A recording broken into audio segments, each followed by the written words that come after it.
Oh, my War Thunder finished downloading. Oh, it did. Cool. Yeah. Sweet. Sounds like a Canadian problem. Well, we're all here. Happy Canada Day, everyone. Happy Canada Happy Day. Canada Day. Happy Happy birthday. Canada Happy Day. birthday as well, Birthday, Dennis. Yes, Oh, yeah. I'm as old as Canada. Did you get anything good? I got some books on tanks, which is very nice. I got a little sushi here. It's a dog toy, but it's a little squishy sushi. I've decided to name him Mr. Tamiya. He's very cute. As you do. Oh, I love it. Yeah, you got it already. So, welcome to the Micro Machines podcast. And today we are going to be talking about the Avro Arrow. Very fitting for the day, eh? I think that's why we chose it. We got, we got two Canadians on here. I guarantee both Jack and I will be crying uncontrollably at the end of this episode. Oh, It's gonna I'm happen. expecting Already like crying. full sobbing, you know. Oh, yeah. I'm already kind of like half-baked after working on these slides. Like, I'm already starting to tear up. I need a full tissue box. I need like receipts showing y'all got extra. Mike's muted, mascara running down the face. I need to see it. I'm already like cuddling Mr. Tamiya right now for emotional support. If you hear that's me like tapping out. Right then. Well, shall we do some introductions? Send it. Of course. Alrighty. Well, I am Dennis. I am currently recording from Ontario. I'm being bombarded by fireworks. And it's also his birthday. Oh, Yes. happy birthday. Happy birthday. am Jack. I am also in Ontario. Fireworks are done. I don't know why there's still fireworks over there. And I'm exhausted, so that's that. Well, I'm I Callum. am Ezra. Oh, God damn it. guys. God, was like, We've been on such a good streak. We're not doing that. go ahead, Callum. Fine, then I'll do it. So, I'm Callum, down in New Zealand, and I'm in a celebratory mood today, so this is going to be a good podcast. Congrats on the hockey game, Callum. Yes, know. definitely. We only had to play until the halfway through the season to win a game. We just won't local mention team. that. Also the fact that we scored twice as many goals in one game as we've scored in the entire season up to that game. So, yeah. Y'all went off tonight. Oh, yeah, we did. Okay, Ezra, you can go. I am Ezra, recording from moist New Mexico. Moist. Moist. Oh, great heavens. And I'm Greg, recording from nice, cool Southern California, drinking my coffee. Well then. Oh yeah, what's everyone drinking tonight? Yeah, assholes. Water. It's Jim Beam plain. and Ice. I got the Lime burb. water. Go Callum. I might be able to drink now, but that doesn't mean I will. Wait, is 19 the legal drinking age in Canada? Yeah. Yeah, Fuck it's you Too guys. expensive. That's just way too expensive of a hobby. I can't do skill True. mining and alcoholism at the same time. See, Dennis, the trick is you've got to go cheap on either one of them. You either go cheap on the drinks or cheap on the models, and I know what you're going to go with. Oh yeah. No, the trick is isopropyl alcohol. I was about to say, why don't you just take isopropyl alcohol and then cut it? Yeah. You That's can just No, what you're worlds. the safety officer here. No, see, all he's going to do is he's going to cut it into his herbal tea. My herbal tea. It was in the Tim's. Well then. So, what you see here before you is the most beautiful aircraft ever made. And what is it? Can confirm. Jack, what are we looking at here? This is the Avro Arrow. Look at it. It's perfect. And what is the Avro Arrow? Well, I'm glad you asked that, Calvin. Good, because I honestly don't know. You guys have been circle jerking about it a lot, and That's I have no idea what it is. offensive, Callum. Yeah, Callum, this is our national culture. Callum, they're turning into Americans. What do we do? Oh yeah, we're gonna be way more like you've seen American patriotism. Get ready for Canadian patriotism. Oh, God. Instead of an eagle screen in the back, it's going to be a goose honk. Yes. Oh, dude, don't mess with the geese. They will actually eat you. Oh, Oh, geese I are know, I fucking know. terrifying. When I was in Canada, I encountered a few of them, and fuck them. Yeah, No, we don't. have an Please unnamed don't. person in the Discord server who says he can take on multiple. No. Lies. Lies. Not true. Lies. He's never actually I encountered one. want to see that video. I want to see the video. Oh, you'll see. Have you seen? Oh, there's a video of an emo kid versus a goose. Oh my god. He was Oh. every single time. Yeah, I want to. I mean, because the Pull that emo up. I'm kid is gonna too send busy it. slitting his wrists. So. Oh, not even 6 minutes in, and we already got flagged for offensive Bro, content. I was thinking of making an emo joke, but I was like, it's a little early for that. But no, Early. fucking Ezra's out here fucking sending that shit. Ezra, after like drinking an entire bottle of paint, and he was just like, I'm gonna raw dog this episode. I can say Well- anything. I would say we'll get cancelled for this one, but we're probably already going to get cancelled for the last video I put up on YouTube, the Hill to Die On for last week. Yeah, Oh, yeah. God. I put a spicy. Oh, That was yeah. an actual hill to die on. I put a very good spicy title and description in that one. You did indeed. Oh yeah, Well- what's up with our one listener in Moscow? Oh, Shout he's, out. just Oh, that was he's loud. getting My intelligence. bad. So okay, guys. So let's just start. What's up, lying Vlad? outright. Let's like just do some revisionist history. Confuse the hell out of Me. Vlad, our one listener from Moscow. Shout out our one listener from Moscow. Shout Hope out you're our one listening. listener from Cape Town too. Like homeboys. Oh, yeah, that's dedication. He's still tuning in. You know, that means we're going to have to do like an episode on the Oliphant or something like that, eh? It's gonna be like in that featuring Chappie. Knew someone would get that reference. Okay, cool. So, in order to talk about the greatest aircraft ever made, I think God. it's probably appropriate to first talk about the greatest aerospace company that ever existed. Dennis, Dennis is. we an already aerospace talked company. about. We already talked about the best aircraft ever made. It was a Corsair. No, Yes. Get your patriot ass out of here. the hell out of it. Get your crayon eating, flipping unseasoned chicken eating, flipping. Unseasoned. How Yeah, dare you there insult you my go. Get southern outta culture here. like that? We put salt on it, okay? Oh yeah, that's Sure. we got Wow. we got Master Chef over here.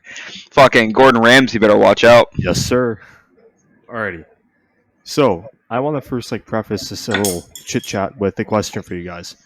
So, the year is 1957. What do you think the biggest corporation, like the biggest employer in Canada, is?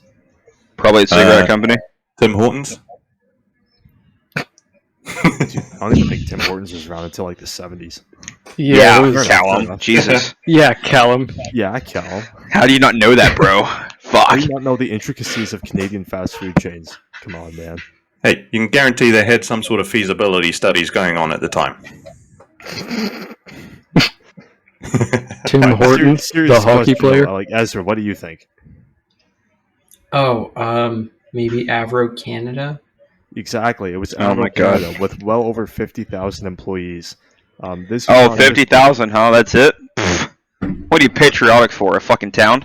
It had a population of 20 million tops. 20 million. That's my state, bro. Yeah, exactly. So yeah, this was the Google of its time. But anyways, so Avro Canada was basically an offshoot of the Avro company, which was originally a British aviation manufacturer. During the Second World War, Boo. Avro Canada, which British. was based in Malton, Ontario, which is a suburb of Toronto, they produced such aircraft as the Avro Anson and the Avro Lancaster heavy bomber. After the Second World War, they began to do basically their own thing, apart from the British company. They did a lot of R&D on their own, and they ended up producing some extremely cool aircraft.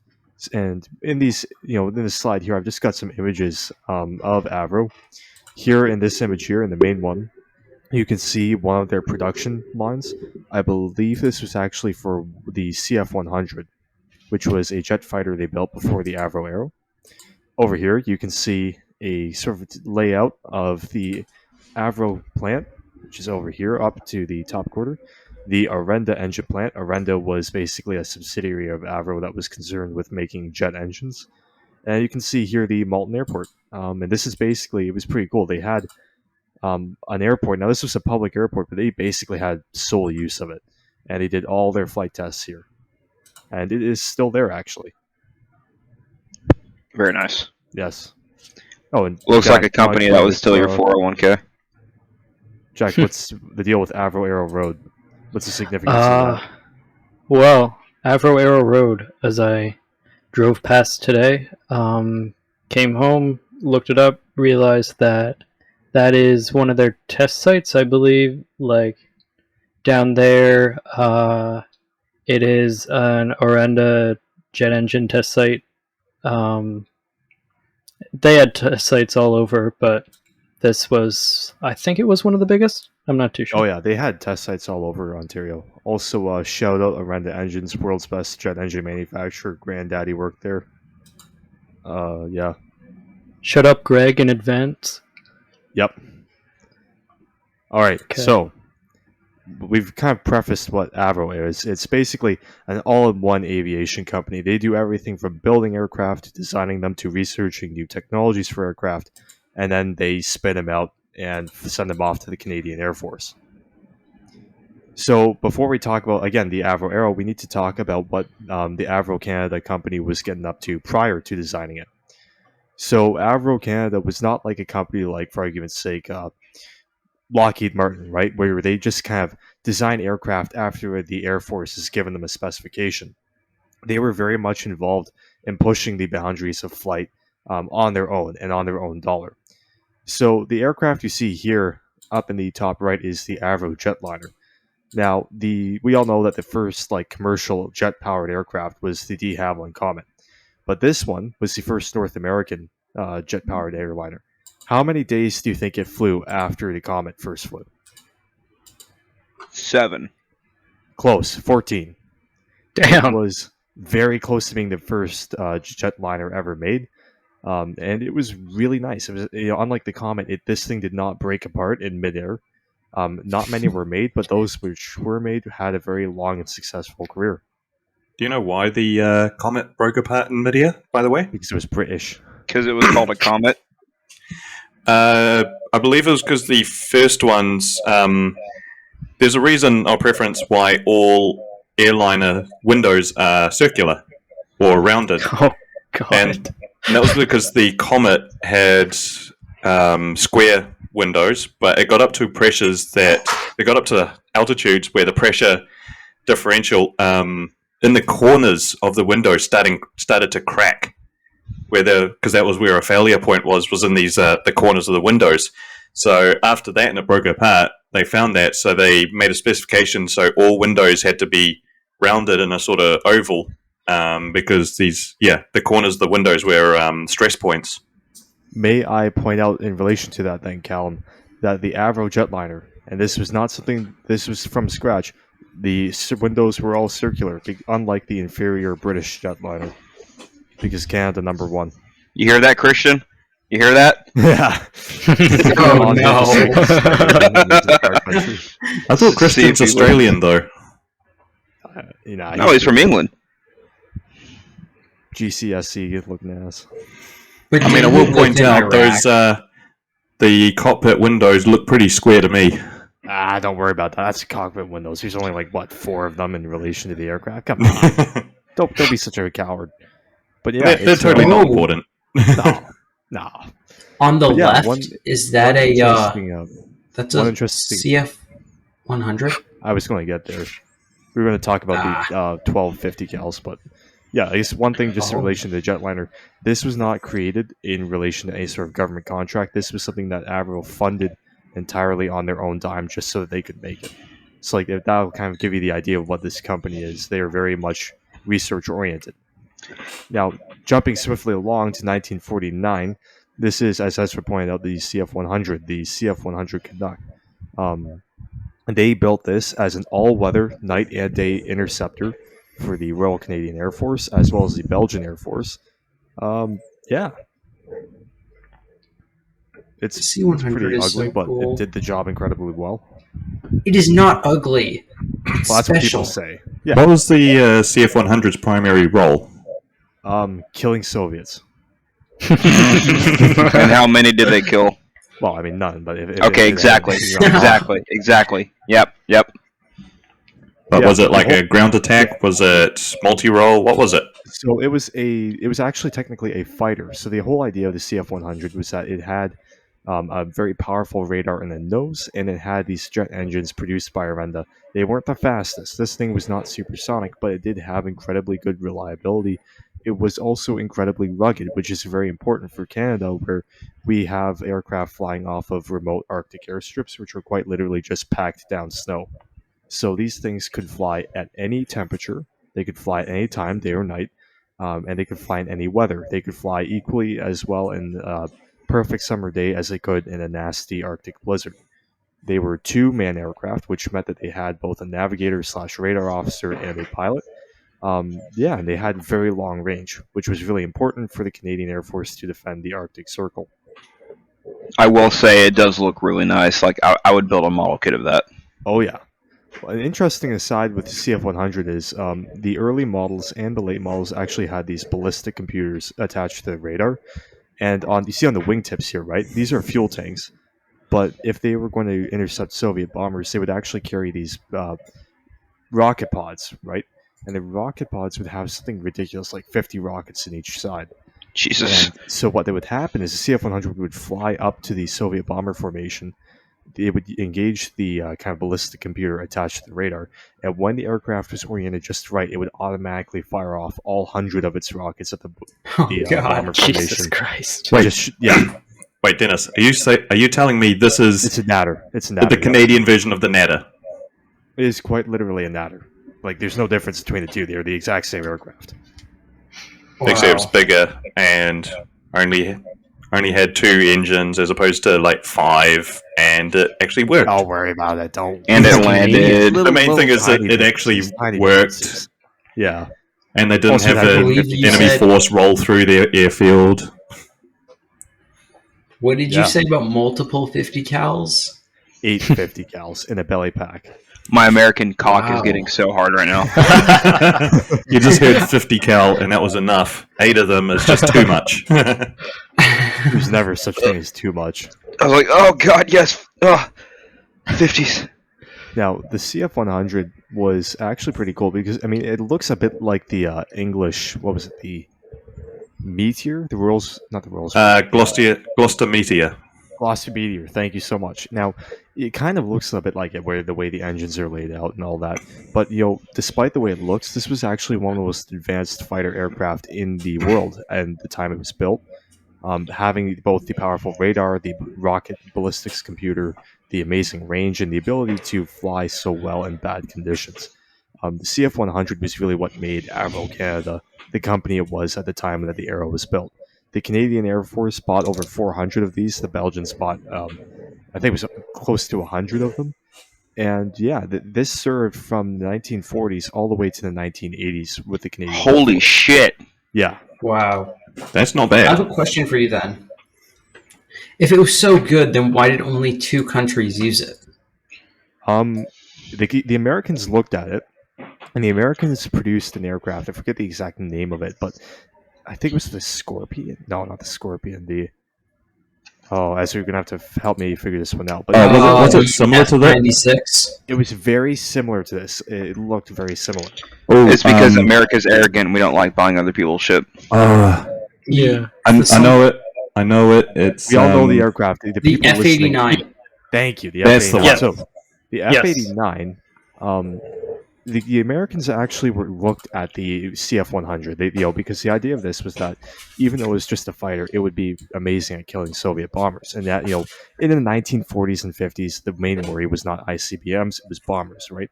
So they looked at this. They considered it.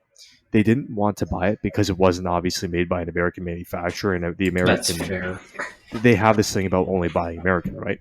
They just couldn't bring themselves to have a Canadian. Yeah, literally, these things could just get shipped like an hour south from Toronto, but no. But yeah, so they actually took a lot of the same design concepts and put that into the what was the designation?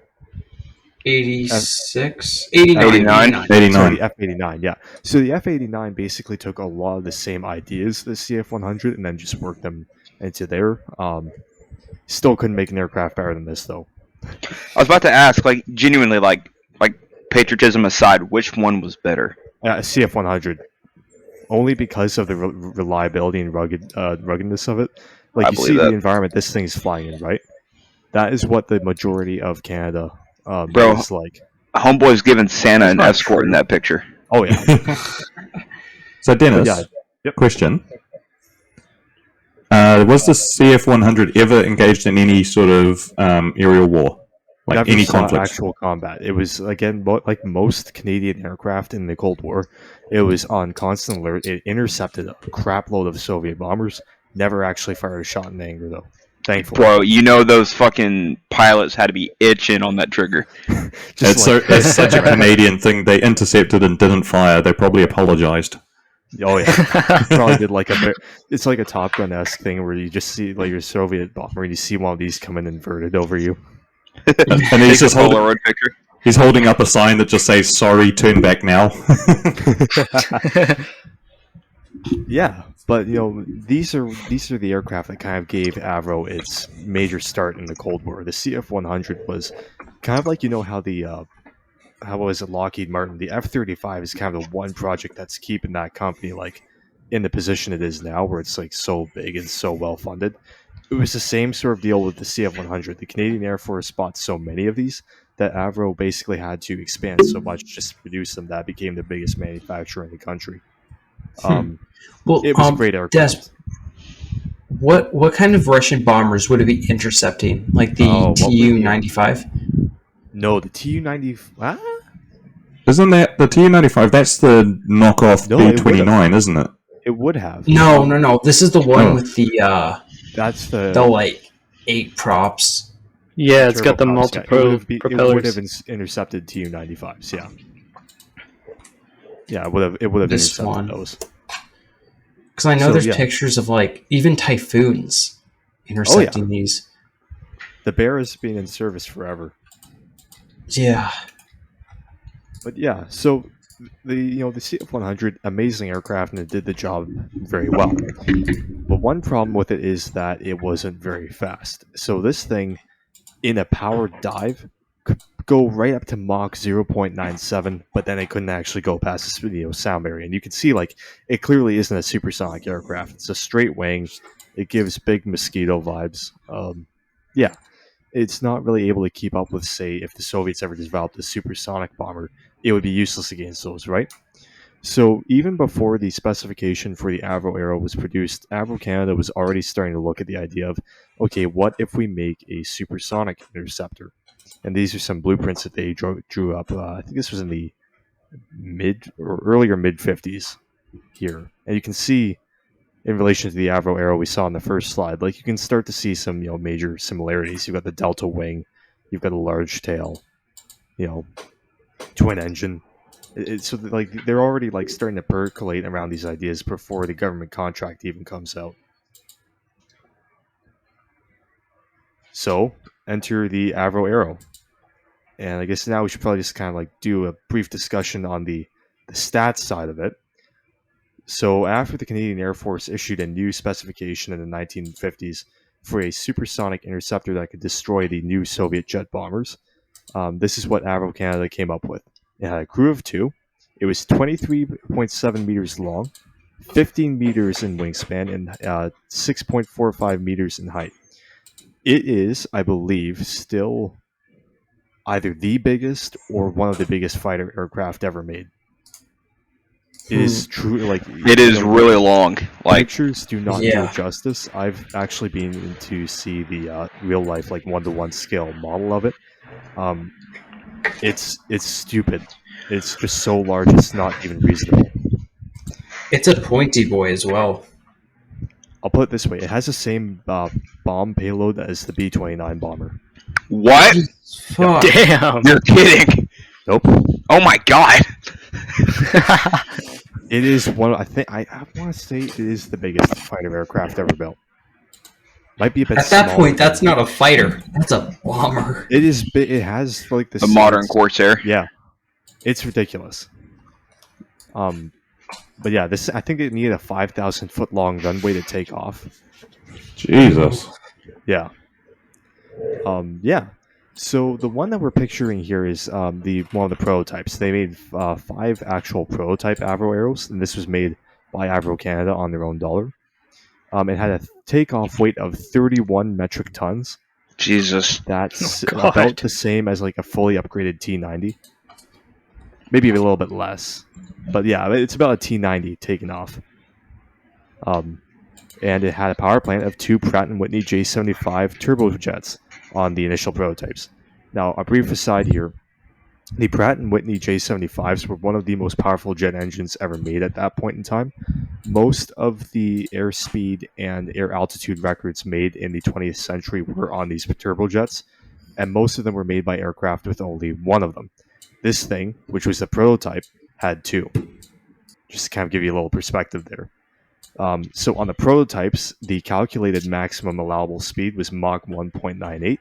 It had a cruising speed of about Mach 0.91 at 11 kilometers altitude, a combat range of 670 kilometers, and a ceiling of 16 kilometers altitude.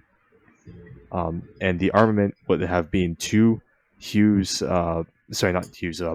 Air-2A Genies, which were basically unguided nuclear rockets, or 4 Canadair Velvet Glove guided missiles, and we'll talk a bit more about those later.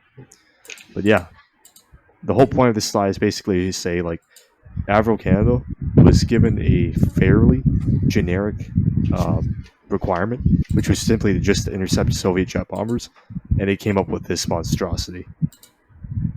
A monstrosity it is, but in a good way, dude. That is... Holy hell. Payload of a B-29.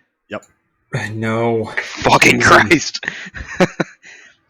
And how it stored it in an See right internal bomb bay?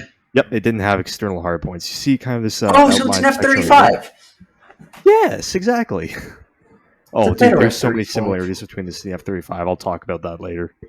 But yeah, if you guys can like see here, that's the bomb bay. And just like on, say, like a Lancaster bomber, this would open up to reveal the missiles. So basically, that would have done the same as, say, the new generation fighters of Top Gun Maverick. You know, you Yes, see them exactly. and they it quickly opens up and it drops a missile that flies off. Yep, like a lot of the technology that we see in modern day fighters, you can trace back to aircraft like the Avro Arrow and the other. I'm trying to think of any others. Now, this was the only one. This was often described to be, even just the prototypes, were 20 years ahead of their time. And That's yet they're awesome. not around. We'll get into that. Yeah. Trying to think I what know other- you're getting into it because the tears are going to start rolling. Oh yeah, I'm already getting a little bit like cracked up just looking at how powerful this was. Actually, when it gets to that, remind me, and I'm going to put a violin playing in the Please background. do. Yes. Oh yeah, there was one thing I wanted to mention. So, the Avro Arrow was really significant for one main design reason, and that was because like the majority of the technology used in this, whether it was basically for the metals used in the Arrow, and, like to actually construct it, or the flight computer systems, or even the actual design, the Delta Wing design, these were all groundbreaking technological innovations that did not exist at the beginning of the program. So things like the Delta Wing, they had been theorized, right? And we even saw some German fighters try and use them. But the Arrow was one of the first aircraft to implement it on such a massive scale. It was one of the first aircraft to use a whole host of different metal alloys, which did not exist at the beginning of the Arrow program. And its computer was probably the most advanced piece of computer technology in the world at the time that was not operated by a space agency. Whoa. This thing was quite literally the F-35 of its day, just in terms of the sheer amount of technological innovations. And yet, no one really knows about it. Rip. That is, yeah, we'll get into that as well. So, I wish we had... I don't have a nickname on here, because that'd be great. He could talk about his trip to the Ottawa Air and Space Museum. What the fuck? Yes. I'm so confused. Ezra, you remember this airplane? What the heck is One that second, thing? I'm on the page. Oh, Yes. yes, I do. So, I thought it's also important we talk about technical innovations to talk about this. So, as I mentioned or Arenda Engines was kind of like the subsidiary company of Avro that dealt exclusively with jet engines. And we also mentioned that the prototypes used the Pratt & Whitney J75, which were ridiculously powerful on their own. But the plan was that they would not actually use these. The service arrows would not use these. They would use something instead called the Arenda PS13, better known as the Arenda Iroquois. So this was an engine designed and built completely from scratch in Canada, and it was going to be the most powerful turbojet ever built at the time of its existence. So the whole idea of this was it was built exclusively to power the Arrow. We talked about how huge and heavy the Arrow was. Well, it needed an equally massive engine to power it. So the PS13 can be seen here on. So this is a B47, right? I think so. Yeah. Yeah. So. Oh yeah, of course it's a B. Yeah, it's yeah. So to give you guys a bit of perspective, so this is a B-47, right? This was one of America's primary strategic nuclear bombers, right? Huge aircraft, just ridiculously large. This is the PS. Can I add a bit of trivia to it really quick? So there was a proposal to attach one of these to a wingtip of a B-36 Peacemaker. Yep. And it was actually they wanted to put in the F-105 Thunder Chief as well. Yep. The F-105 is such a huge aircraft. Oh, it's ridiculous. Where was it? Oh yeah. So the PS13 was so powerful, not even afterburning, just when it was flying dry, that you see so this is the B-47, right? Very strong aircraft. It has to be because it's such a high-speed bomber. This thing, not even running at full power, cracked the aircraft. Oh my god! The B-47 had to be grounded after it was discovered that running the PS13, just in kind of test conditions, was actually causing such severe stress to the airframe that it was going to have to be grounded if they didn't stop. So it would have just destroyed itself. Yes. Jesus. The PS13, even to this day, is definitely one of the stronger turbofans. It's definitely not in the top even 10, but for the you gotta remember, this is 1958 that this is being developed. Jet engines have been around since 1945. So yeah, that's an incredibly short period of time. We're already dealing with something so powerful it's actually tearing apart the aircraft used to test it. Yeah, but the Avro Arrow was in service going to use 2 of these, and thankfully a few of them are still preserved, unlike the Arrow. I will say, I would love to make a model of that aircraft just solely for the, you got the orange around the middle of the fuselage. Just seeing how that's weathered and peeling off, just modeling that would be really fun. Some people have done models of them, and I know that you can actually get this kind of nacelle. I believe you can get a resin little bit that you can add onto a normal B-47 kit for it. Callum, if you're interested, look up Belcher's Bits on Google. I think he makes one. Yeah, I think I will. Doesn't Belcher's Bits do decals? They do both, so resin and decals. Yeah, I think I have a decal set from them. Dennis, Yes. quick question. What's your favorite color? Probably chrome. Why? Chrome? Chrome. Yeah. Okay, pick another color. Olive drab. Okay, another color. Generic. We're talking kindergarten. Green. Green? Okay, cool, thanks. The hell? Is it an olive green? Yeah, it depends on what kind of green it is. You fucking cunt. Okay, pick another color. Jack, you pick. Me? What? Yeah, Why? Well, you got to. I'm telling you to. What? I was almost sleeping here. You just disrupted. Well, let's go. Up top, homeboy. What's your favorite color? No, Jack's still awake. I mean, you already picked green. Shit. Do you like lime green, Dennis? Hell yeah, I like lime green. Everyone Okay. likes limes. I'm drinking limes right now. Alright, we're good then, never mind. Weirdest aside I've ever had. You'll know why later. Word. Okay. But yeah, so that was the PS13, and that was going to be what powered the Arrow. We should also probably talk, we're on the subject of technological innovations, right? These things are this cool. Yeah, these are really cool. Now, this is kind of like an aside from the Arrow program, because this was a program of its own. So, in the Canadian aerospace industry at the time, you had kind of two big companies. Obviously, number one was Avro, but number two was Canadair. Now, Canadair, which was based out of Montreal at the time, they also had kind of like a missile division, and this was one of their pet projects. So this is the Velvet Glove. Not a huge amount is known about, just because like there was never a lot of publicity about it from the get go.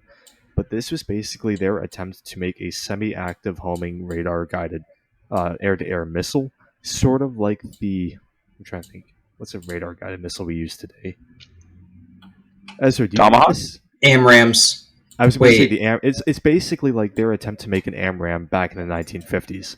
So this was a completely homegrown project, just like the Avro Arrow and the CF100 Canuck, which you can actually see one of the Canucks converted specifically to try firing these over here. But yeah, this was basically the idea. They wanted to make a long-range radar-guided missile to destroy Soviet bombers at the horizon. And how long we talking? How long? What do you mean? How long of a range? How long? Well, to the horizon. These were not beyond visual range, but Okay. the Avro Arrow was going to carry like the best radar that was available at the time, and it would have to engage right at the edge of that radar screen. Like this was not a short-range missile by any stretch of the imagination. Huh. That's cool. Yeah. So you're talking like miles away where you could even see the people. Again, not beyond visual. Well, not beyond radar range, if that makes any sense. So, like, you know how nowadays you've got missiles that can basically engage like past the horizon and all that. Yes. So these would not be able to do that. They would have anything that they would engage would have to be in range of the Avro Arrow's radar.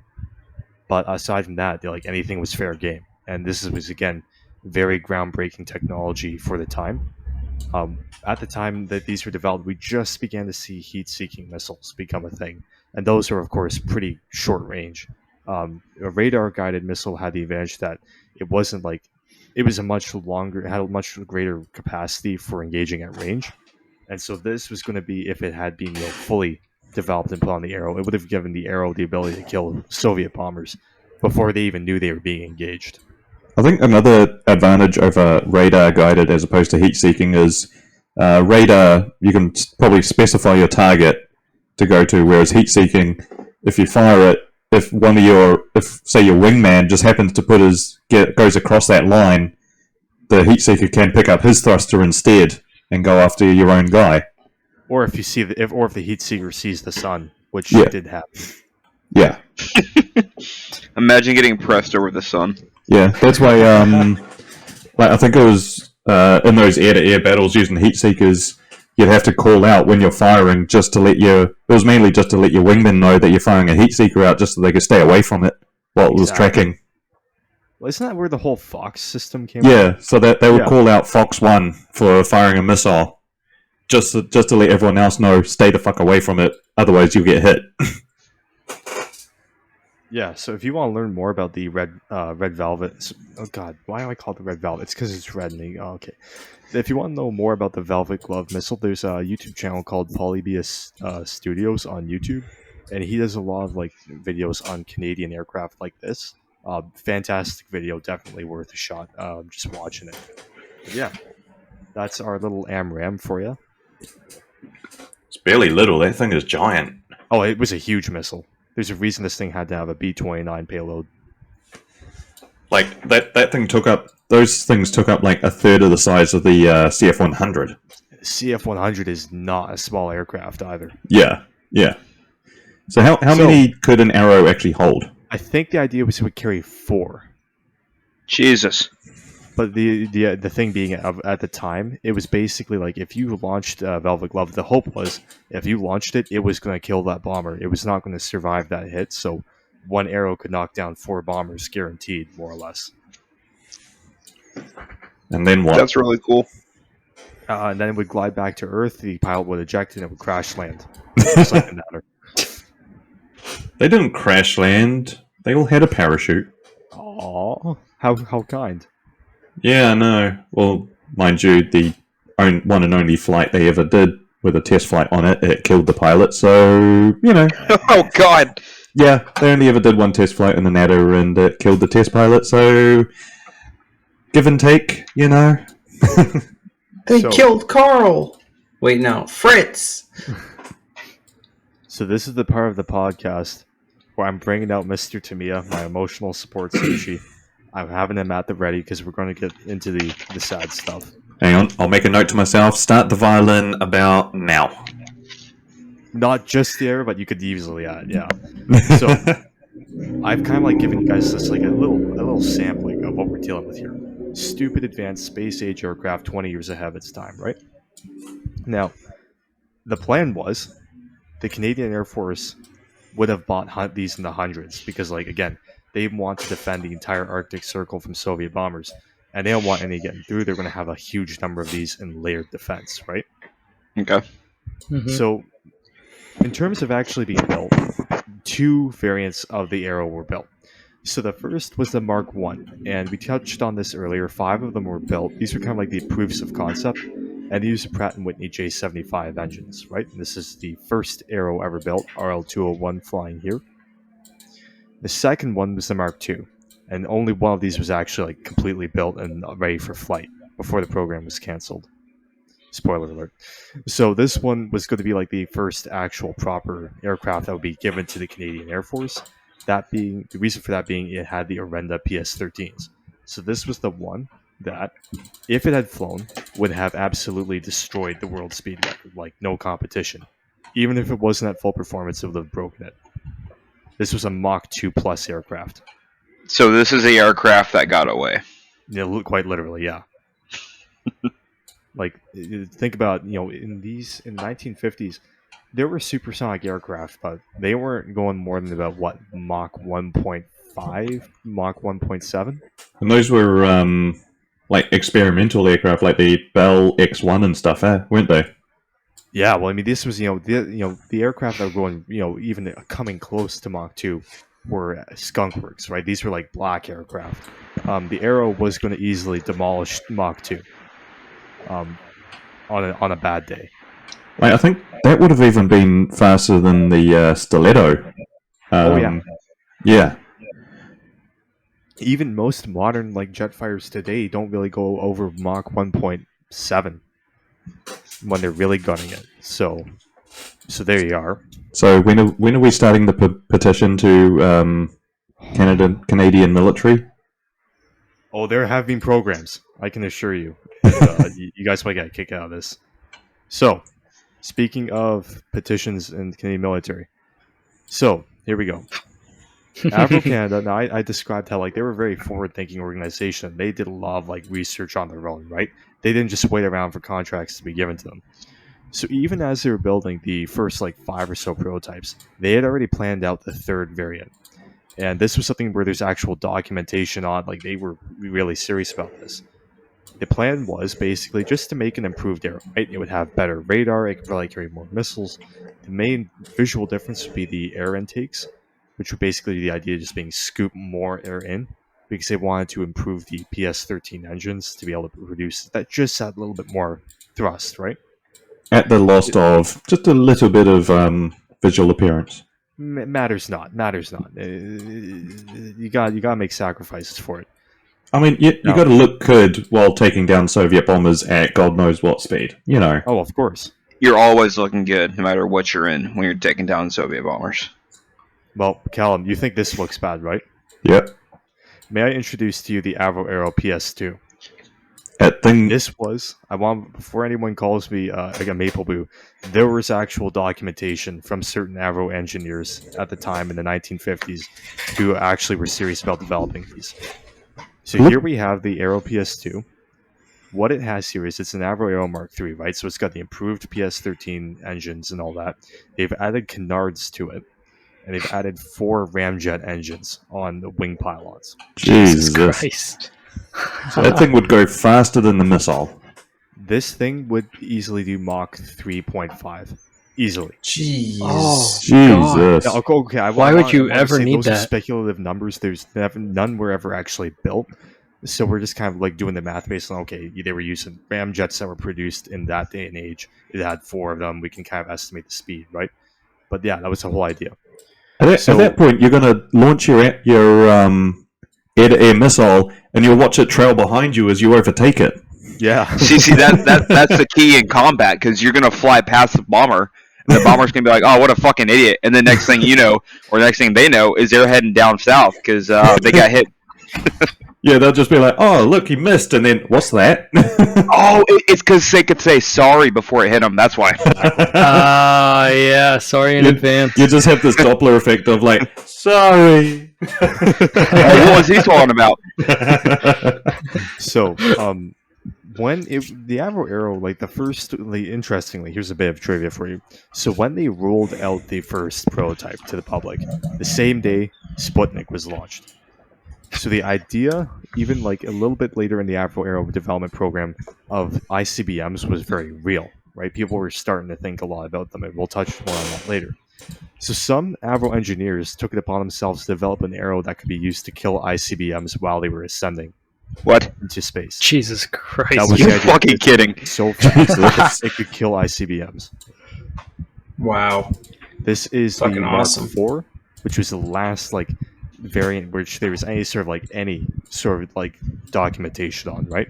And this one would have traded in the 4 ramjets for 2 scramjets, which are even more ridiculously overpowered. It looks like something from Thunderbirds. It does, doesn't it? This is the most Jetsons aircraft I think we've ever developed. But yeah, I defy the American government to show me an aircraft which they seriously thought would be used to kill ICBMs. We wouldn't have worried about it. We would have just let it annihilate the country, and then the elites would have taken over. There you go. Canadian space lasers for you guys. But yeah, that's where we were headed. If people had just like let the program run its course. But unfortunately they didn't. Black Friday. That is actually the name. Like if you read shit. books about it, that is the actual like name assigned to the state. So February 20th, 1959, the conservative government in power at the time, led by Diefenbaker, Prime Minister John Diefenbaker, basically in Parliament just wrote this one paper that scrapped the entire Arrow program. They just said on this date, no, it's done. It's canceled. It's over.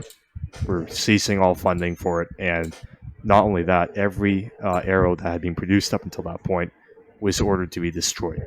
What? Yeah. Well, Why? that guy's Not now on only my that, shit list. all the other technology, like the PS-13s, were ordered destroyed at the time as well.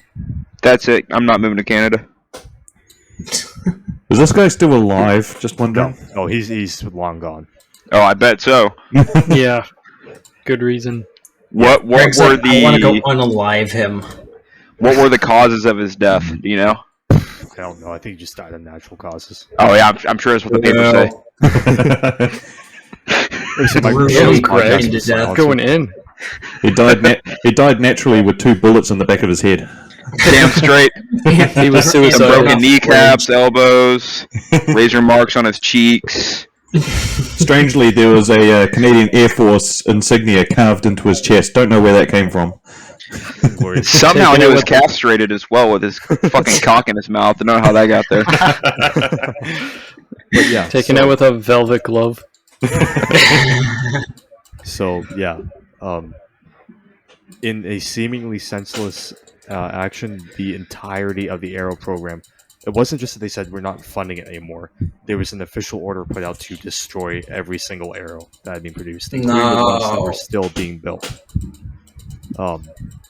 Yeah. It's called Black Friday. Not so. The thing is that it's not so much the loss of the aircraft. It's also the fact that 50,000 people basically were out of a job on February 20th. Like that was it. Because Avro Canada, we talked about the CF100, right? For the longest time, the only thing that was keeping them going was the Canuck. But they had to build so many, like they could go with that, right? When they transitioned to building the Arrow, the whole company was basically funneling the resources into this one project because they figured It's so advanced. It's so, kind of perfect for the Canadian Air Force that why would they ever not buy hundreds of them, right?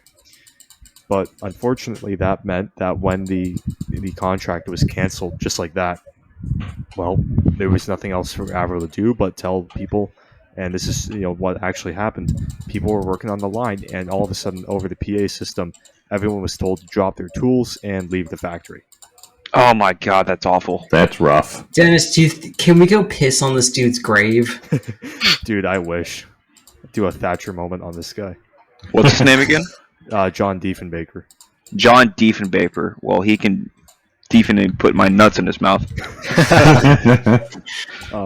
Diefen these nuts. After February, so prior to February 20th, Canada was basically one of the world's most advanced countries in terms of aerospace engineering. Probably not as advanced as the United States, but it was up there. It was top. Yeah, we made it to the moon. 5. You probably could have made it to the bloody moon on one of these. Probably. Oh, you guys want to know something?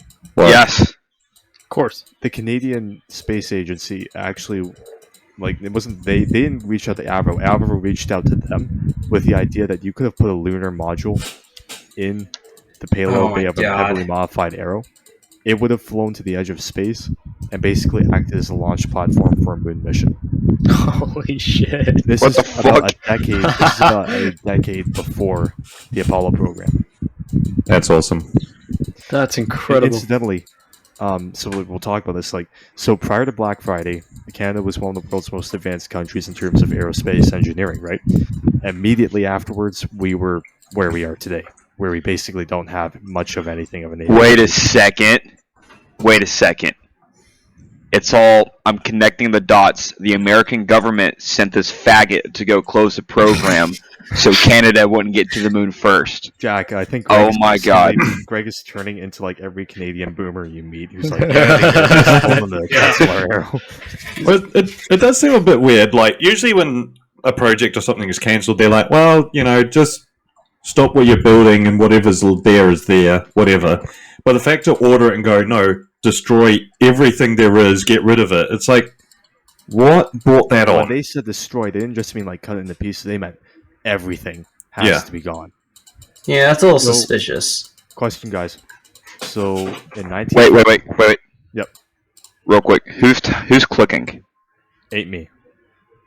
Ezra. Ezra, stop Ezra, playing War Thunder. I'm not playing War Thunder. Wait, I'm doing something very important. Oh god, he's making... Oh, no. Not Dennis, the do not important refresh stuff. the slide. Do I'm not not going to refresh. refresh the slides. Well, let's connect the dots, guys. 1959, all of the engineers in Avro Canada that developed this insanely advanced aircraft are laid off. 1969, man lands on the moon. I'll give you one guess. 69. No. Are you saying NASA just poached all the people working on the Arrow? Actually, that's exactly what I'm saying. Believe it or not, the brain drain from Avro Canada is widely cited as one of the main reasons why the Americans were able to develop the technology they did to develop the Saturn V rocket and then put man on the moon. See, I told you. I fucking told you. I'm not even kidding. That is something if you look at net histories of the moon program, you will generally see even just a few paragraphs devoted to the brain drain from Avro Canada. So are you saying the Saturn V, instead of having a bloody stars and stripes on it, it should have had a maple leaf on it? Well, I don't really know if it was a Saturn V. It was the engineers from Avro went to basically all over NASA, right? They were pretty evenly distributed, as far as I understand. Yeah. Most of the expertise had to do with alloys, like metal alloys, plastics, aerodynamics, all that. Yeah. Yeah. Then again, if you want to go that far, then technically, NASA during that time, there's probably another flag that should have been on the Saturn V that no one wants to talk about. Ezra an opening here, bud. I'm not going to. That's why I'm not mentioning it. But Say it. Germany. Yeah, a lot of The third. a lot of those Nazi scientists Ezra's that right. somehow survived the war. You just got to go into NASA and just yell out Zeke Heil and see how many hands go up. Instead of a Strangelove, like that guy who can't keep himself from doing the salute. instead of a red, white, and blue flag, it should have been a red, white, and black flag. Oh, It's the Forbidden we Canada. need to Germany watch. We need to watch Doctor Strangelove as a group. collab. It's good. Like We do. Ezra's gonna have to stop himself from doing the salute. Actually, that could be a Patreon video. We all watch Doctor Strangelove. I'd do it. I've never heard of it. Oh, it's You great. know. You know the classic guy with a cowboy hat riding a nuclear bomb down to the ground. Yes. That's where it's from. Oh, okay. Yeah, Yeah. and it was written by a comedian, a comic genius, Peter Sellers. It's it's a really good movie. Them Ruskies want to steal all my precious bodily fluids.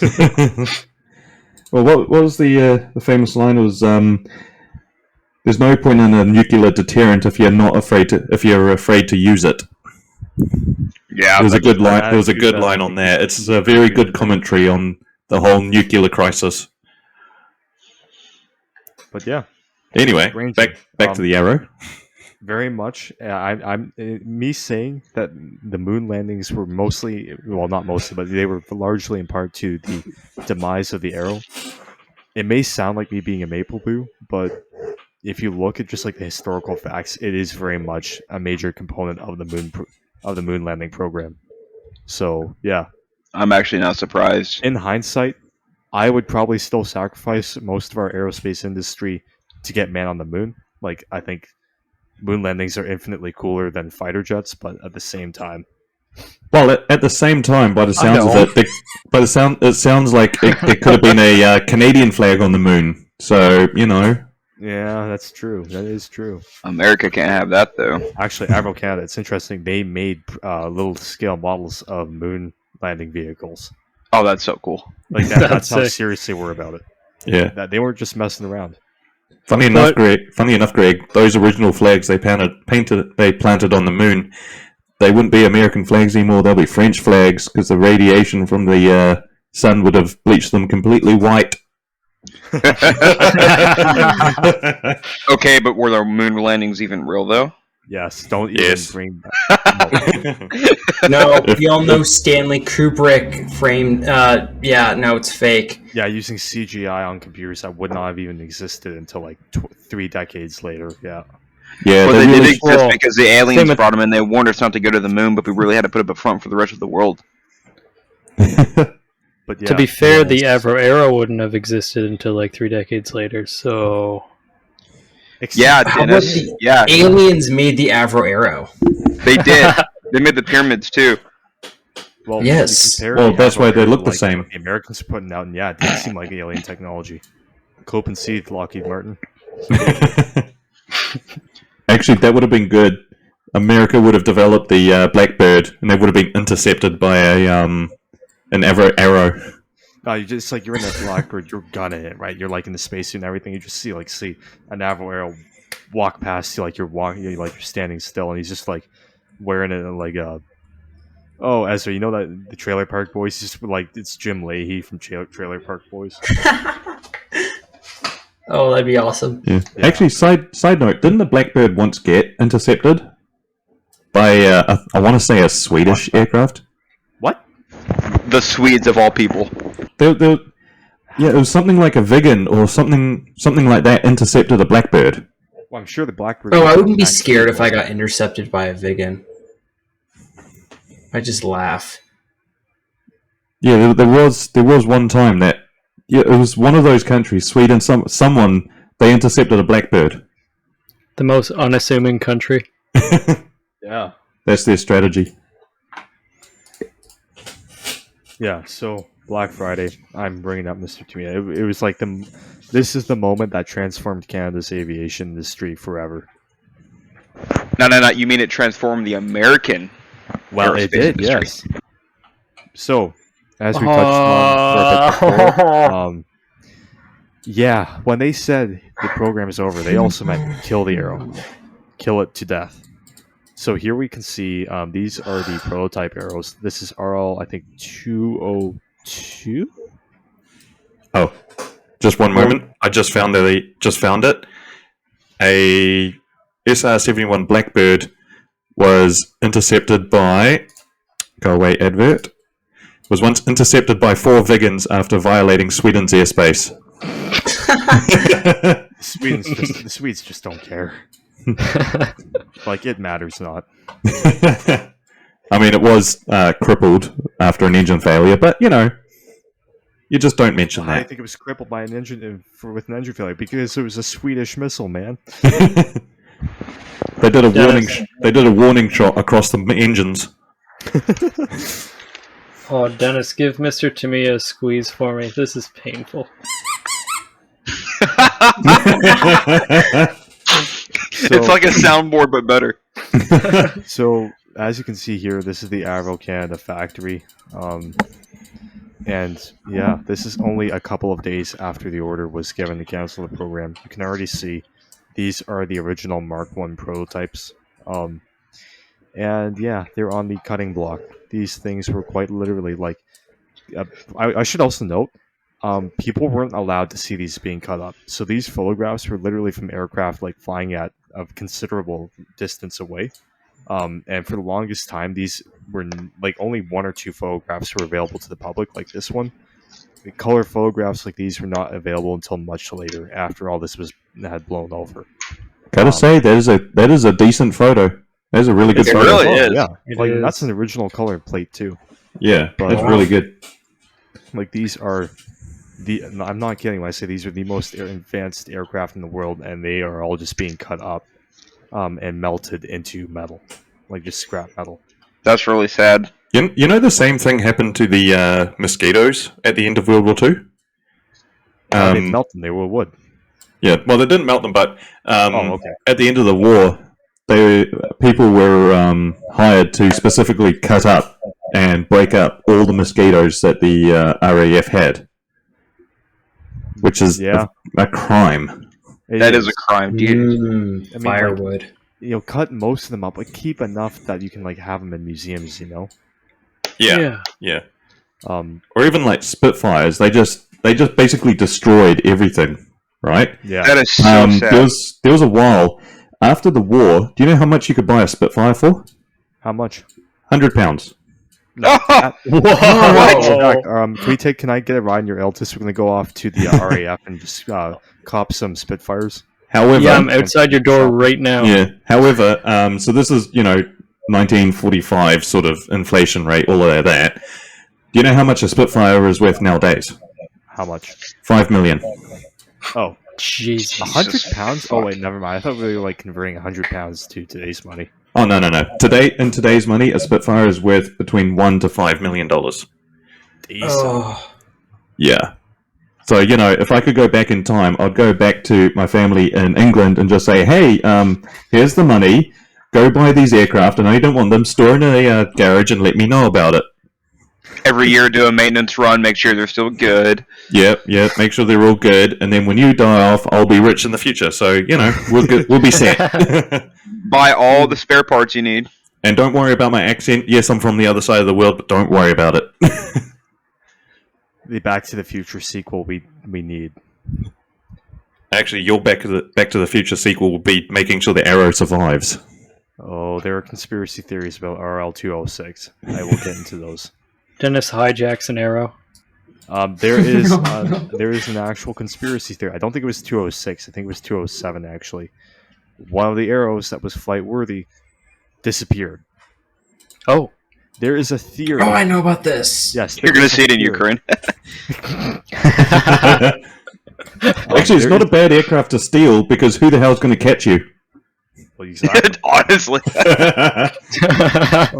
But yeah, there's a theory. There is a conspiracy theory that there is an arrow that is basically like no. There's not like some people thought that the Canadian Air Force stashed one away to like surprise the world with it later. But like I think at this point, the people who believe in that theory now think it's like just sitting in some barn in like northern Ontario, just because someone just decided, screw it, we'll put it away for future use. Search all the barns. People do that actually. There are basically people like clubs who just go from one farm systematically to the next looking for the arrow. Imagine they actually find it one day. Yeah. Yeah.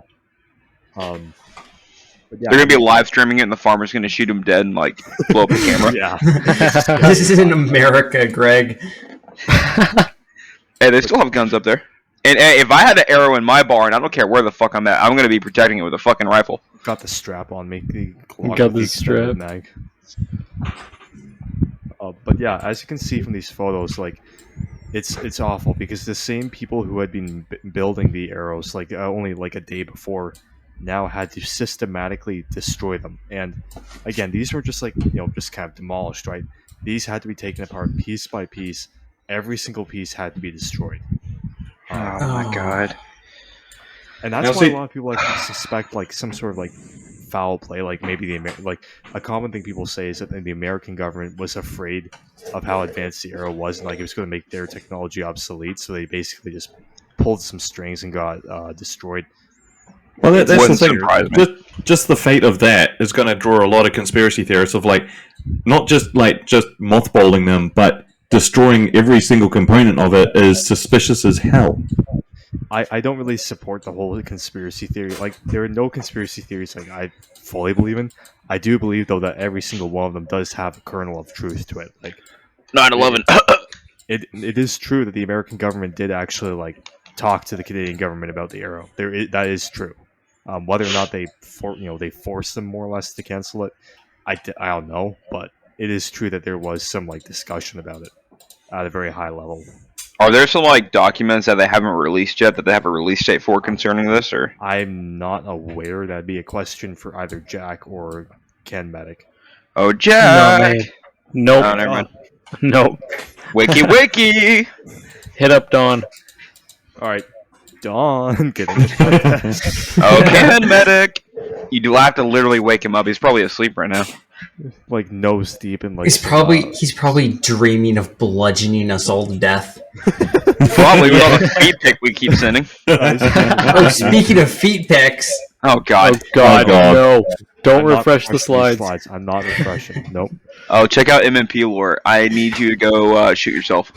God However- fucking damn it. What did you guys put in MMP? Look at that No, cat. no, pad, not though. you guys. Not you guys. Fucking. Oh god.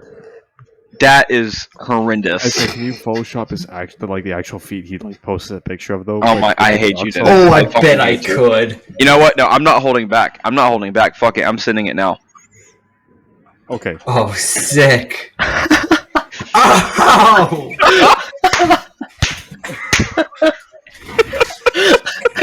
Oh! Yes. Someone add these to the slide. No, I didn't. Dude, I'm not kidding. That's my air hose right there. I was gonna save that until right before the hill to die on. No, go for it. Go But for no, you had to tell him to add the feet. The dogs. The dogs. Let the dogs out of the pound, Greg. The That pups. might be the best picture I've ever seen. That's the best picture you've ever. Ezra's just drooling over it now. Oh, yeah, Hey that's Dennis, great should I picture. send the SpongeBob picture? Oh god. Oh no, not the big dick SpongeBob. Veiny boy.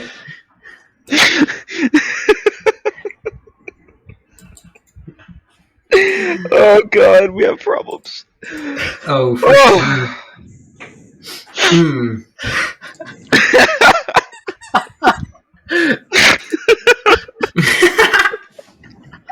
Okay, to me.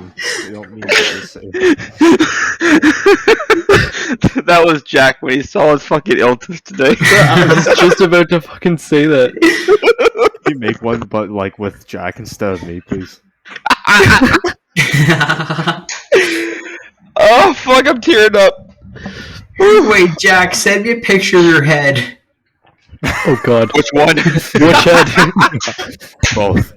Do it. Oh god. Let's see it. Let's go.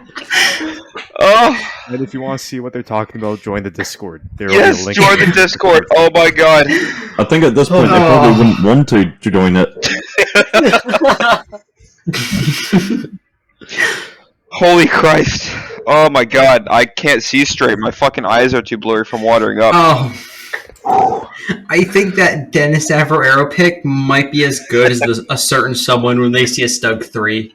Oh yeah, that's up there. Hey, what can I say? I make some good memes. You do. Oh, all you disturbed creatures. Sometimes I'm glad to be the guys. oldest, just so I can claim I don't understand. Callum is the Justin Rosniak of our podcast. Yes. The who? Yes. Yeah, I'm with you there. I'm with you there, Calum. I have no idea what the fuck they're talking about now. Who the fuck's Listen Justin to Well, there's Rosniak? your problem. Don't worry about it. Yeah, Shameless that's our inspiration. I've listened to Well, There's Your Problem. He's the civil engineer on that podcast. Like, he's the guy who actually knows about the trains. Oh, right, yeah. He's the one with the really good accent. Yeah, you're right. Yeah, you could say Yeah. that. You could Yeah. say that. Okay. Well, I mean, that's kind of fitting considering that I work in a civil engineering firm. Firm, so, you know. You are literally the Justin Rosniak of Micro Machines. I've even got the funny accent. Yeah, you do. Oh, yeah, this is true. I think. Who's the Liam Anderson? Hold up, boys. I will be back in 30 seconds. Countdown. We all know it's Dennis. I mean, that's fairly true. Yeah. He Where does did Dennis make go? lots of actionable threats. Dennis is taking a quick run around his house. He's going for a quick jog. He's grabbing tissues, actually, because, well, it's rough For time for him. reasons shown above in MMP. Yeah. Yeah. We'll call this our little break. We'll call this our little break. Yeah, I'll edit this bit out. Intermission.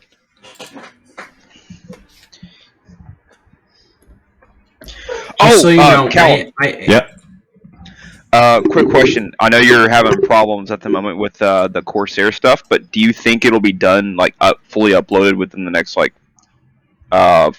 12 to 14 hours? Probably closer to 24. God damn it. Okay.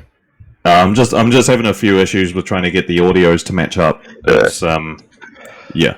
That Like was a literally fun once episode. I get it to match up, then I can export it immediately. Yeah.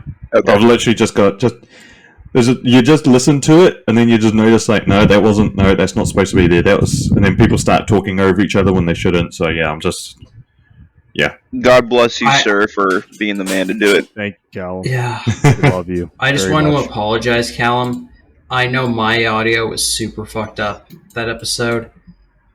I've already sorted So- yours out. It's fine. Oh, you're not the problem child. Oh God, is it Who me? is? Okay, so end of edit. So Dennis, we'll start chatting about Just go and this. grab my coffee from the hot plate. God damn. And I'm already getting my ass edited. Oh, Okay. yeah. Okay, go. Okay, so Dennis, what are we looking at? Oh shit, man! You think I know? I don't know. Just Yeah. we got like a we got like a Labrador. We got a CF-18. Got little airplanes. Oh right, okay. So despite the fact that the Arrow was it was an actual thing. It was a huge cover up. Like they tried to destroy all of it. Certain parts of it survived today. For one thing, a lot of blueprints from the Arrow were smuggled home by engineers who pissed off that their work was ordered to be destroyed because it wasn't just the aircraft. It was even the blueprints. Those were ordered to be shredded and burned. Damn. So a lot of blueprints still exist. From Arenda engines, a lot of work from there continue to survive. We have an entire front section of RL-206, which was the first Mark II arrow, kind of like the first, combat arrow, if you will. That survives in the Ottawa Air and Space Museum. A lot of paraphernalia related to the arrow still exists, if that makes any sense. But just nothing from the actual aircraft. There's not a wing section that's just sitting around, right? There are no tails, for argument's sake. Unfortunate. Isn't there Yeah. a seat, though? There are there's a seat. I think there were wingtips that still exist from it. Tips. Just Thanks, a tip, Ezra. though. You're welcome. Yeah.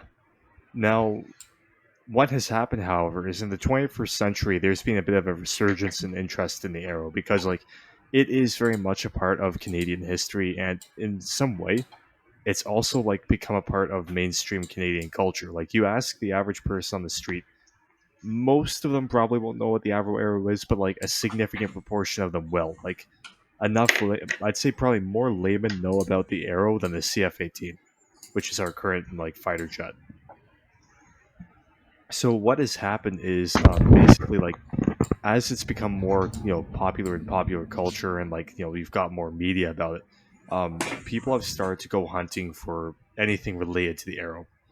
And I think one of the neat big searches for Arrow paraphernalia happened a few years ago in Lake Ontario. So rather than testing the Arrow in a wind tunnel, what they basically did, and you guys will get a kick out of this, to test like the flight characteristics of it, they put a model of the Avro Arrow on like, for all intents and purposes, an APFSDS round and shot it out of a 15 centimeter cannon. Sounds like something I do in the backyard with my friends. Yeah. What they would do is they would shoot these things just like that was how they worked. That instead of like using a wind tunnel, yeah, put on a 17 pounder. We'll see what happens. Hey, what happened to that ram we had in the back? Go ahead and grab it for me. But yeah, so even those I think it was like 1 to 6, I want to say, scale models of the Arrow, even those were ordered to be destroyed, and they were sunk to the bottom of Lake Ontario. But in recent years, there have been these scuba diving expeditions to go and recover them, and thankfully, I think a couple of those models have now been recovered and raised and put in museums. Good. So, like, slowly but surely, just everyday Canadians are rolling back the decision of the government to basically erase everything about the Arrow, and like people are starting to make it more well known, and we're starting to learn stuff about our history that for the longest time we basically forgot. Yeah. That's really good. Yeah, kind of a little happy note. Mm-hmm. Now we get to talk about why it was canceled. Because American Moon Project. So tonight I've talked a lot about all the great stuff about the Avro, right? But there was negative aspects to it. So there were three major things that really like made the project kind of an iffy thing, right? The first one was there were major cost overruns. The arrows that were developed were more or less just proofs of concept. There was only one that was developed that could even be test flown by the Canadian Air Force, and that was RL-206. And that was after how many millions of dollars had been poured into the project. Remember, millions of dollars in 1950s money, right? Like, that's a pretty sizable investment. As well, the Arrow was pretty significantly behind schedule, and the Canadian Air Force, this is the height of the Cold War. They needed something now, not later, right? And the Arrow, because of all the advanced technology that had to be, invented just to get it flying, it was not the kind of aircraft which would just kind of be spat off the assembly line like the CF-100 would, right? It was going to be like there was a long way to go before you would start to see these things showing up on air bases. The third one was the potential cost to the Canadian Air Force, the Canadian government. These things being so advanced, and so many of them being needed to do missile defense, basically, for the Canadian Air Force, meant that you're looking at probably an acquisition that would be easily in the hundreds of millions of dollars in 50s money. Like, this is quite literally the F-35 program of the 50s, where, like, if you know anything about the Canadian Air Force of today, we actually pulled out of the F-35 program because of how expensive the development costs were. Same exact pulled deal out? with the Avro Arrow. Like, to a T.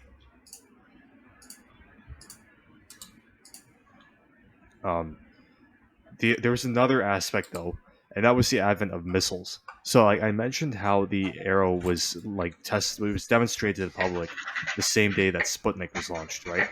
And of course, launching Sputnik ushered in the era of the ICBM, one of which an American one is pictured here. Of course, the problem with ICBMs is that you can't really intercept them, although, Avro Canada would have tried, damn it. You can't intercept them the way you can a bomber. And of course, the Soviets were going to go and just convert all their bomber fleets to ICBM fleets. You can't intercept those with aircraft. So it was basically, at the time, there was this sort of missile mania going on where everyone thought, manned aircraft, they're obsolete, right? Missiles are the way of the future, which, of course, as we know today, is completely wrong. But at the time, that's what they thought.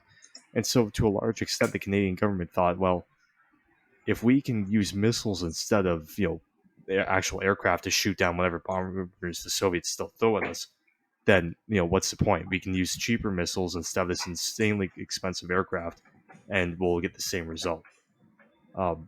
Those are major aspects as to why it was canceled. Again, we can go into all the conspiracy theories, but if we want to think just about the reason why they may not have decided to pursue the Arrow, that was probably why. I mean, I get it, but fuck them. Yeah. I say we should go into all the conspiracy theories. Yeah, I like the idea of the American space program taking over better than fucking you couldn't intercept ICBMs. Fucking cucks. I mean, we've demonstrated that they could have, or at least they wanted to. Apparently not, Dennis. Apparently not. Yeah. Yeah, exactly. Thank you. I needed that. But yeah, as always, we're not allowed to have fun things.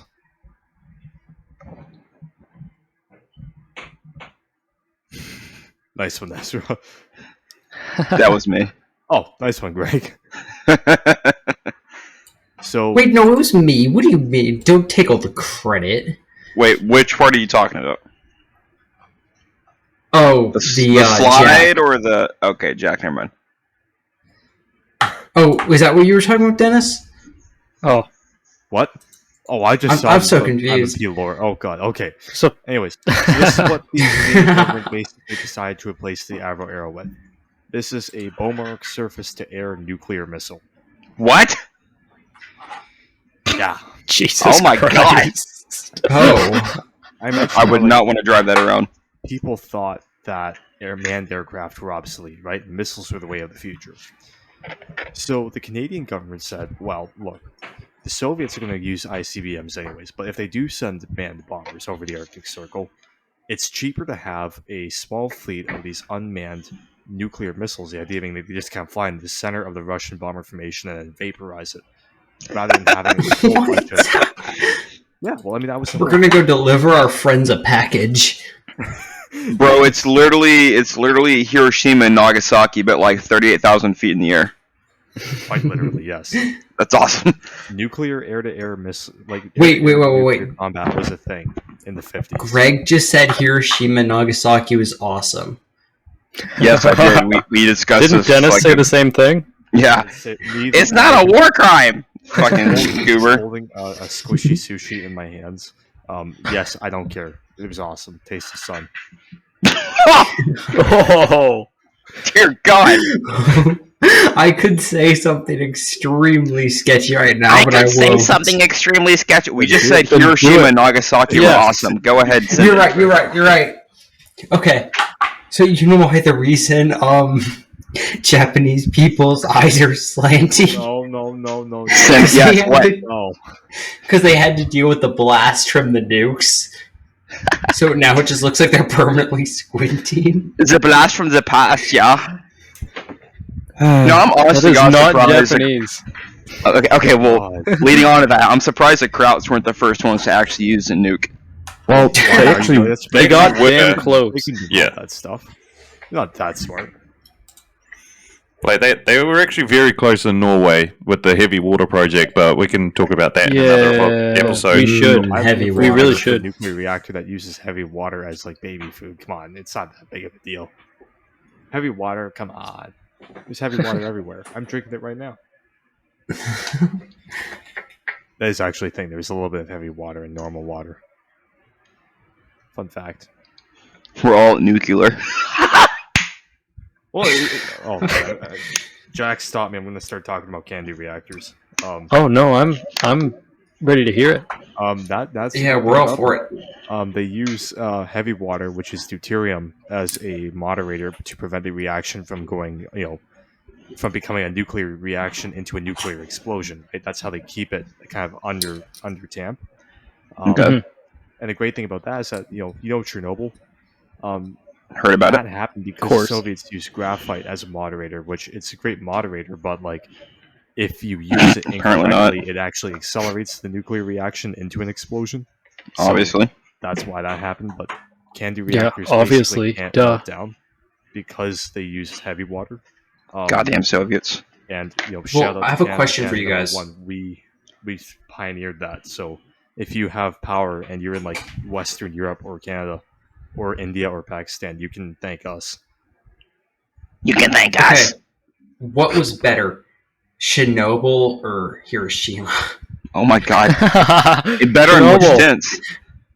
Chernoby's cool as shit. It's like Chernobyl has abandoned. aesthetics. Yeah. Have you seen those catfish? The Chernobyl catfish? Fucking huge. No, but I'm looking it up. Yeah, look it up right now.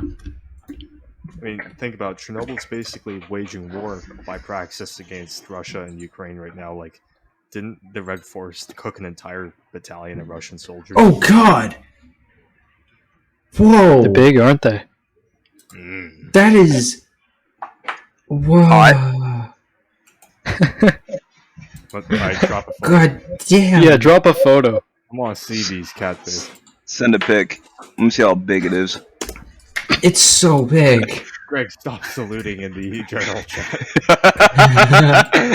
Oh, those are. Goddamn, that is really big. We should all be screwed up. You could like that. Could, oh Yeah, they go ahead and eat. eat that, Ezra. Go ahead and eat that. Well, let's, Those are in the cooling pond, I think. Yeah. I mean, it's a fantastic opportunity if you're so lucky to be blessed with that. Yeah. I'm I happy mean- for him. Really. Hey, Dennis. Dennis, Yes. check podcast planning. Oh God.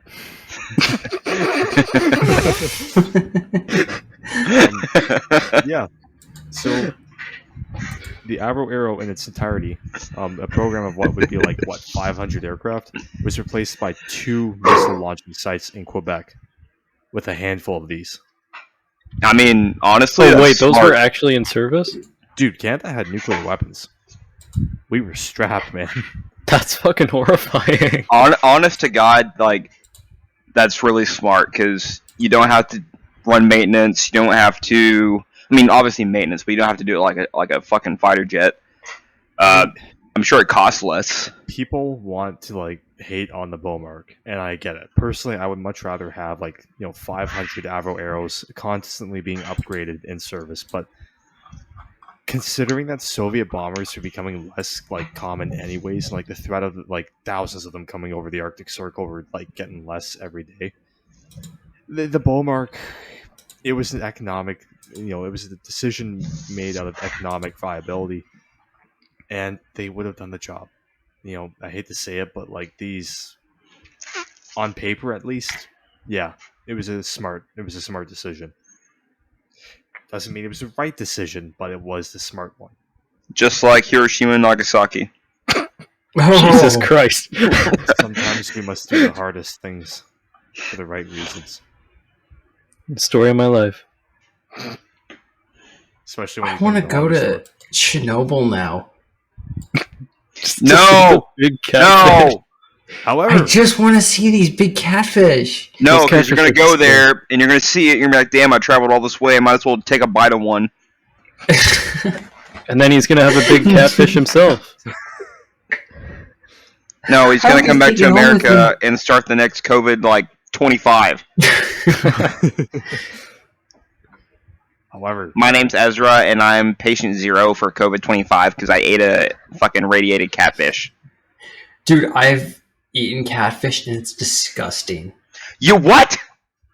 It's slimy. what? No, No it's culture, not. boy. You ate it wrong. Someone cooked it wrong or They had something. the sashimis. It was nuclear. It was radioactive. Oh, God. Oh, that's why my hair's been falling out. So, yes, it's a tragedy of the Avro Arrow. However, In its place, we did get some pretty sick aircraft. There were basically two aircraft the Canadian Air Force bought to kind of like replace whatever the Beaumark missile could. The first here is the CF-104 Starfighter. Guess what this aircraft was made to do by the Americans? Like, what purpose do you think it would serve? The original Space Force. Interceptor, exactly. No, it has no wings. It is not meant to fly at low level. Guess what the Canadians used it for? Ground attack! Yeah, this thing was basically the A-10 before the A-10. And that is not an exaggeration. These things would fly at treetop level and drop tank-busting bombs. Yep. Wait, didn't we cover this in the first episode? I like to make a point, whenever I can, I mention the fact that the Canadians turned the Interceptor into an A-10. Oh, that's fair. I mean, because didn't this thing have, like, a pretty big cannon? No, it only had a 20 mil, but it's how you cannon. use it. It's not about the size of the cannon. Yes, Jack, it has a big cannon. Control yourself. I can't. I can't. Look, Jack sees a big cannon, and he's just like, acting strange. The thought of putting a tow missile on my Iltis is making I'm me telling you, act dude, I'm telling you, like, I know you can't legally have a real one, but you can legally have a fake one made from That's PVC true. pipe and cardboard. Yeah, PVC pipe, that would actually work. Yeah, I will help you make It would this, look Jack. the part. You don't have to. It doesn't have to launch anything. You just gotta make it look the part. Jack, But what got if I one of those wanted to model launch of rockets, though? Oh, actually, fireworks. Yes. That'd be awesome. So this was You a guys are going to Starfighter. get shot by the Canadian police. They're just going to mow you guys down in the Oh, yeah. streets. Yeah, ripping that thing through Scarborough. Ripping that thing through Brampton, dude. Brampton. Get hit by a Yeah. driver driving on the wrong side of the road. Damn. Okay. So Go on, this Dennis. was the CF-104. This is one of the two aircraft. The second one was the CF-101 Voodoo. Yes. Yes. Love the Voodoo, Look man. at that thing. I would fuck the Voodoo. It is such a good looking Yo. aircraft. I'm already doing it. Like, stand back, everyone. Brace yourselves. Yeah, so the You're in Voodoo the was... blast I mean, zone. again, the Voodoo itself, it's a nice aircraft. It's kind of like an Avro Arrow light. Yeah, it's actually a pretty fast aircraft. It had a high altitude capability. So whereas the Starfighter did a lot of like the fighter duties that the Arrow would have done, this was the Interceptor, at least originally. And when I talk about Canada having nukes, we had the Beaumark, and then we had the Air 2A Genie, which was again that unguided rocket that they would just kind of like point at the Russian bomber formation, launch, turn around, and then put the blast shades on. Lol. But yeah, these things, that's what they did. Just cruise around with nukes. Sick. Yeah. Yeah, I fly a plane with nukes on it. No big deal. I mean, I feel like a lot of broken arrow incidents must have come out of this. Or is that just an American thing, losing That's just nukes? an American thing, bro. The Canadians don't get overrun. No, the Canadians do the overrunning. And a little bit of war crime. By the way, just a little bit. Perception is not always reality, my friend. But yeah. Just a little snack-sized war crime. Yeah. That is basically what, those are the two aircraft we got instead of the Arrow. And you know what? They're pretty cool. The Voodoo especially. They're like, it's a nice looking aircraft. It's pretty aesthetically pleasing. I mean, I would especially say that so. black. Oh yeah. Yeah, It's the black big and is it's tits. black. What's not to love? I'm not even going to touch that one. How veiny is it?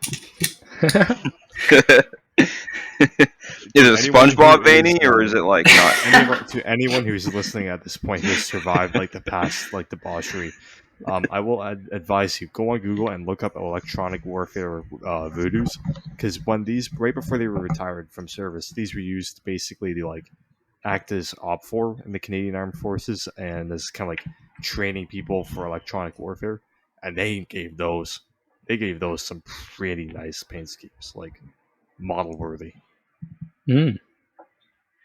On a side note, I know someone here in TRC who flew Voodoos during Vietnam. Oh yeah. But nobody lives in TRC. How is that possible? You're right. Tier C is non-existent. Well, I mean, Jack, you figure like every third person in America is a veteran. Like, Yeah, that's Hey, true. but only 1% of us serve our country. Fucking God, I hate America. Anyways, nuclear rockets. Woohoo! Well, let me just turn Hiroshima, this entire section of the woohoo. atmosphere into glass.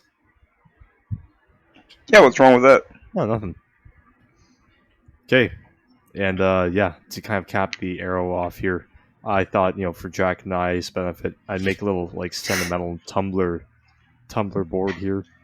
Oh, for fucking crying out Yeah, loud! actually, all right, here come the tears. So, yeah, to a lot of like people who are not Canadian, like the Arrow, like you probably listen to this and you're just like, it was a pretty interesting aircraft that got canceled for some weird reason. But like if you grew up in Canada, like I know in grade 10, like if you take Canadian history in grade 10, like this is one of the things that they teach you about, even though they never like save time for modern Canadian history because they spend all of it talking about World War One.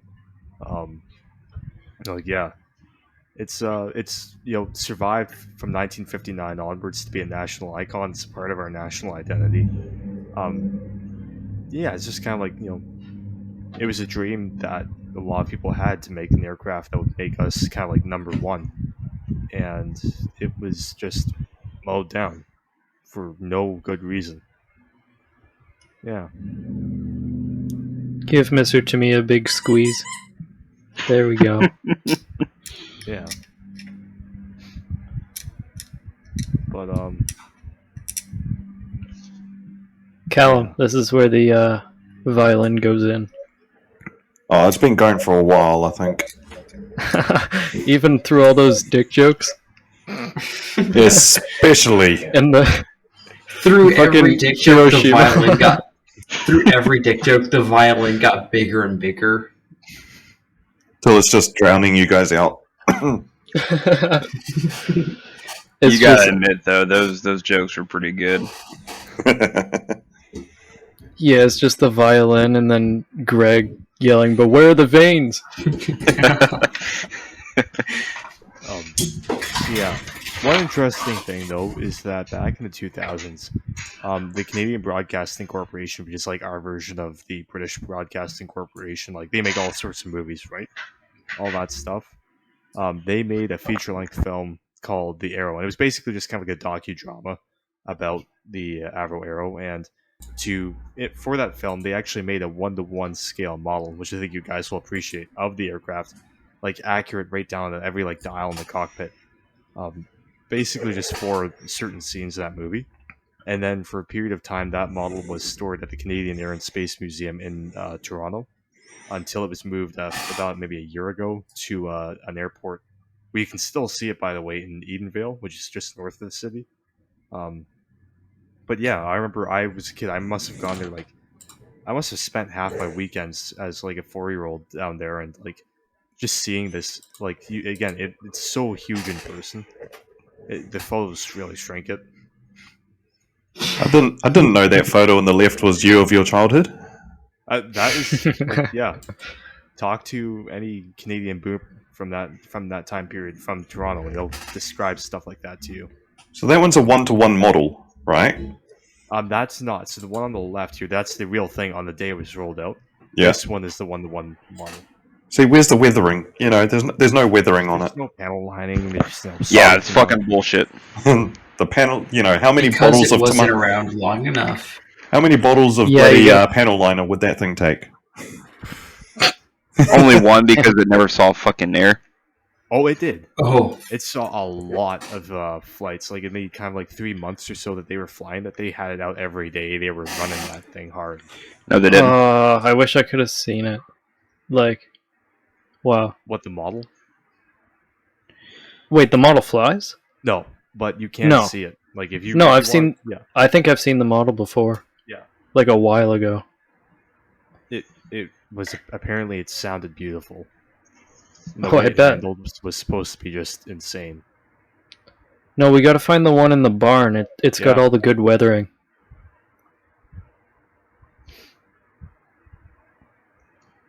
He has a point. Just kind of makes you feel sentimental about what could have been, you know? No, not really. Shut up, Greg. Alright, so anyways, more fun. The models. They made There we models go. of this thing. The models. Hobbycraft. Hobby Oh god, not hobby. And There you go. everyone Yeah, taps hobby out trash. just like that. Yeah, so there are lots of models of this. Funny enough, you guys know what Aurora Models, that American company? Yeah, it's horrible. Greg, I think you have a special relationship with these guys. Do I? Oh, no. That's Atlantis we're thinking about. I bet they work together at some point, though. I think they do, yeah. The collab. But yeah, so funnily enough, like this was at that like beautiful stage in the 1950s where models were getting popular. So, Atlantis. yeah, so Aurora made a model of the CF-105 while the thing was being built, and this here is actually one of the engineers who worked on it. And he's got one of those after it was canceled. He was like, hey, I think the caption was, he was saying, "Get one of these while you can, because you won't ever get the real thing." That's fucked up. Damn, that's cold. Yeah, but you can't even get the model anymore, so... I mean, you can. I mean, Hobbycraft Canada, they made a couple of them. They made the 48 and 72 scale CF-105, and they retooled it in 2012. So I mean, you can, but you have to be willing to like spend $150 to get one. Ugh. How much? Dude, some dude I know... $150 on eBay. Jesus. eBay. Yeah, no. That's by the way, that's for the 72 scale, and that'd be a good deal. This dude I know was getting rid of the 148 scale one for, I think, $48. I Whoa. Get it. regret not getting it. That is a steal. Like, you will have to 3D print basically everything to correct the crappy old molds, but it's worth it. You know what I got instead of the Arrow? What? That 172nd scale B36. Autism. You cannot be serious. You did not actually take a B36 over a 48th scale arrow. Okay, look, the thing is, that kit's like $400, and he was trying to get rid of it for $50, so... Just take both. Yeah, honestly, with your kind of modeling money, I'd say just grab both. Yeah. I should have. Yeah, you cheapskate. I Thanks, can't Greg. build the arrow. I want to build a B36 peacemaker.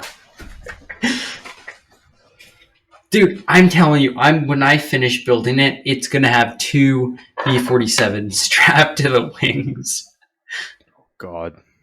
Okay, why has only Hobbycraft made a CF-105 though? Because no one cares about that stupid aircraft, that's why. Greg, I swear to God.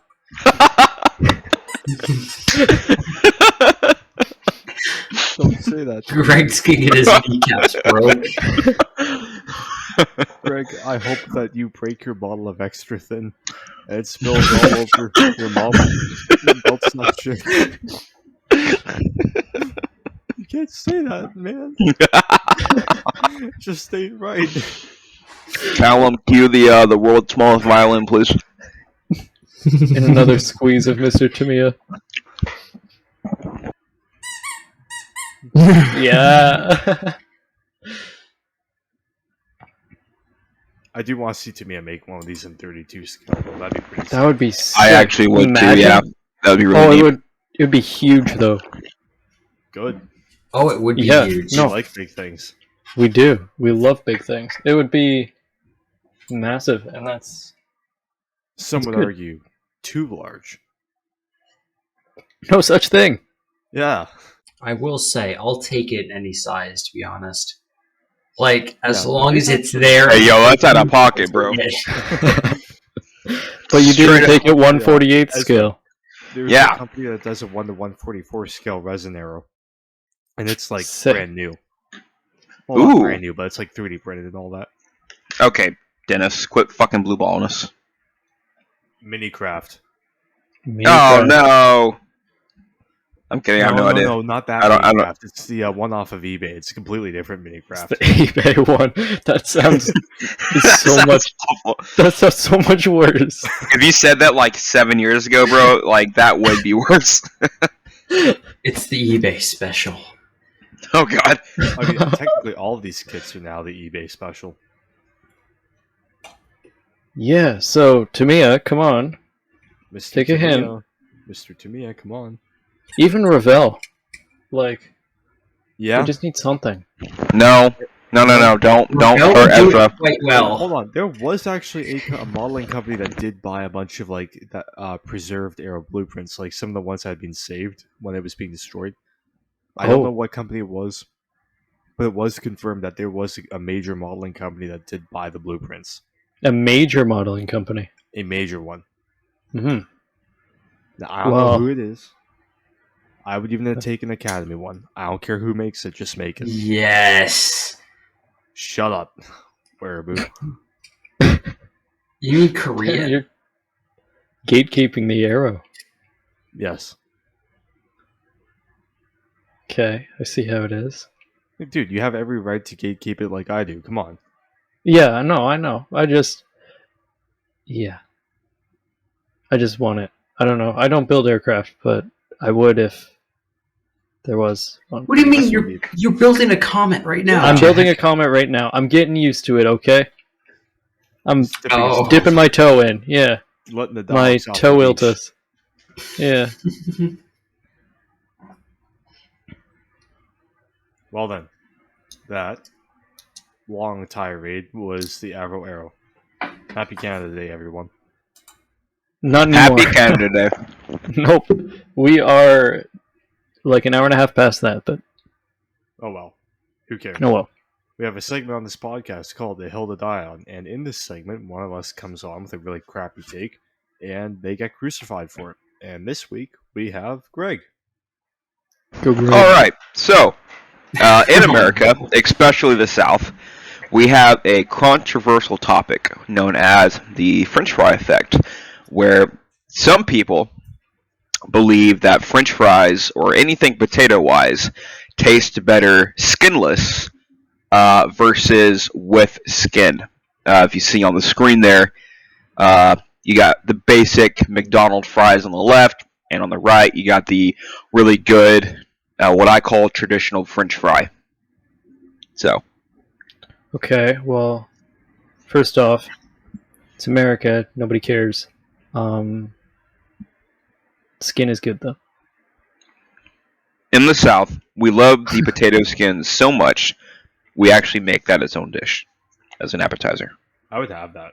What? Salt, pepper, a little bit of garlic, pan fried. Okay, that's sick. That yeah. sounds good. Yeah. That sounds It's good, yeah. actually really fucking amazing. Throw that in the air fryer.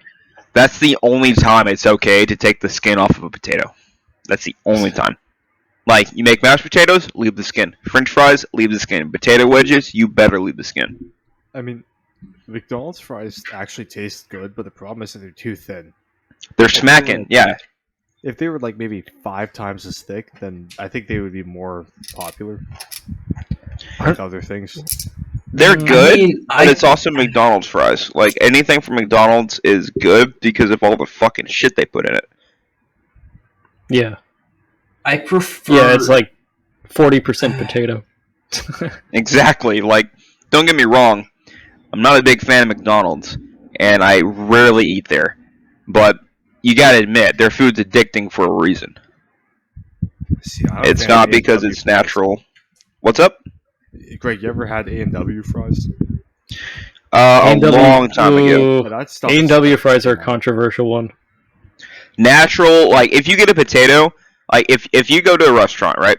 Or a fucking fast food joint, wherever, and you see them throwing potatoes they just washed in the sink into a cutter, slicing them, and then, like, actually cooking them properly, that is the best, in my opinion, as long as they season them right. Well, how do you season your fries? Salt, pepper, a little bit of garlic, Chili powder. chili powder, yeah. You ever Like, it depends on what you want as seasoned. Like, do you want some basic traditional, or do you want something a little more pizzazz? I like pizzazz. Vinegar is always good topping for fries. Ooh, yes. Butter chicken sauce is a fantastic topping if you've got, like, you can get it in a jar, right? You just dip the fries into the jar. Oh. You said it's what? Butter chicken sauce. Butter chicken sauce. I have really? never heard about that. I'm gonna try it. Yeah. Yeah. Just like a butter chicken sauce or maybe tandoori sauce. Do you think that's? You know what? Let me check eBay real quick, or not eBay, fucking Amazon. The eBay topic got on me. No. Butter You can't- chicken sauce. You're getting Greg, eBay you special can't take sauce? food advice. You can't take food advice from Dennis because he Oh, likes shut up. sauerkraut. Sauerkraut's good. Sauerkraut's What the fuck are you good. talking about, And this is bro? what You I get some, bro. You get some sourdough bread. You get some like chipotle mayo. Slap on that bitch. You get some jalapenos, some sauerkraut, some pulled pork. Put on there, right? Some of that How pulled pork does juice. Yo, how does And the then- werever and then- not like and then- kraut? And then you get potatoes with a potato skin and make fries out of them. Boom, perfect meal, perfect summer meal. Summer evening out with the family at the pool. Yeah, that's what But why I so don't sour, like bro? my. Why so sour? Why so I sour, don't you like- kraut? I don't like my French fries with the skin on them. I prefer them circumcised. That's what you took the words right out of my mouth. Not the only thing you took out of your mouth. I'm about to say he took the words out, but he's about to put something in your mouth. Hopefully, potato skin. Baby. Hey, I hope so, bro. Dude, oh fuck me, I ate too many M&Ms. I had like 7. Oh my god, Really? For Yeah. real? deadass. Jack, You stole his we're gonna M&Ms. Walk to California right now. Let's go. If either one of y'all ever come to Cali before or October, let me know. I mean, I know it'll never happen, but it'd be nice to meet you guys. I want to go and see the juice chair in person. Oh, Hey, yeah. I'll be moving closer. So, Kansas, Bring the juice chair. Kansas. bro, I'm bringing the. Well, I won't have the juice chair. I'll have the juice rack. It's close The enough. juice There's rack. some stains on it. It's juice related. They are relatives. Yes, and hell, the juice rack carries the special dioramas. So The It would have juice been so side. much sauce. fun to go over that chair with the UV light, though. Oh, yeah, God. I kind of thought about It it. would- I'm not gonna lie. I actually thought about it, but no, I'm not It gonna would spend the money. blind you. Hey, You'd why is shine this the light white? on there? It's a special So white. that changes color.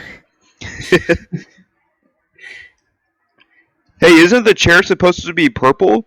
Yeah, if it's not contaminated. Oh fuck, it's white.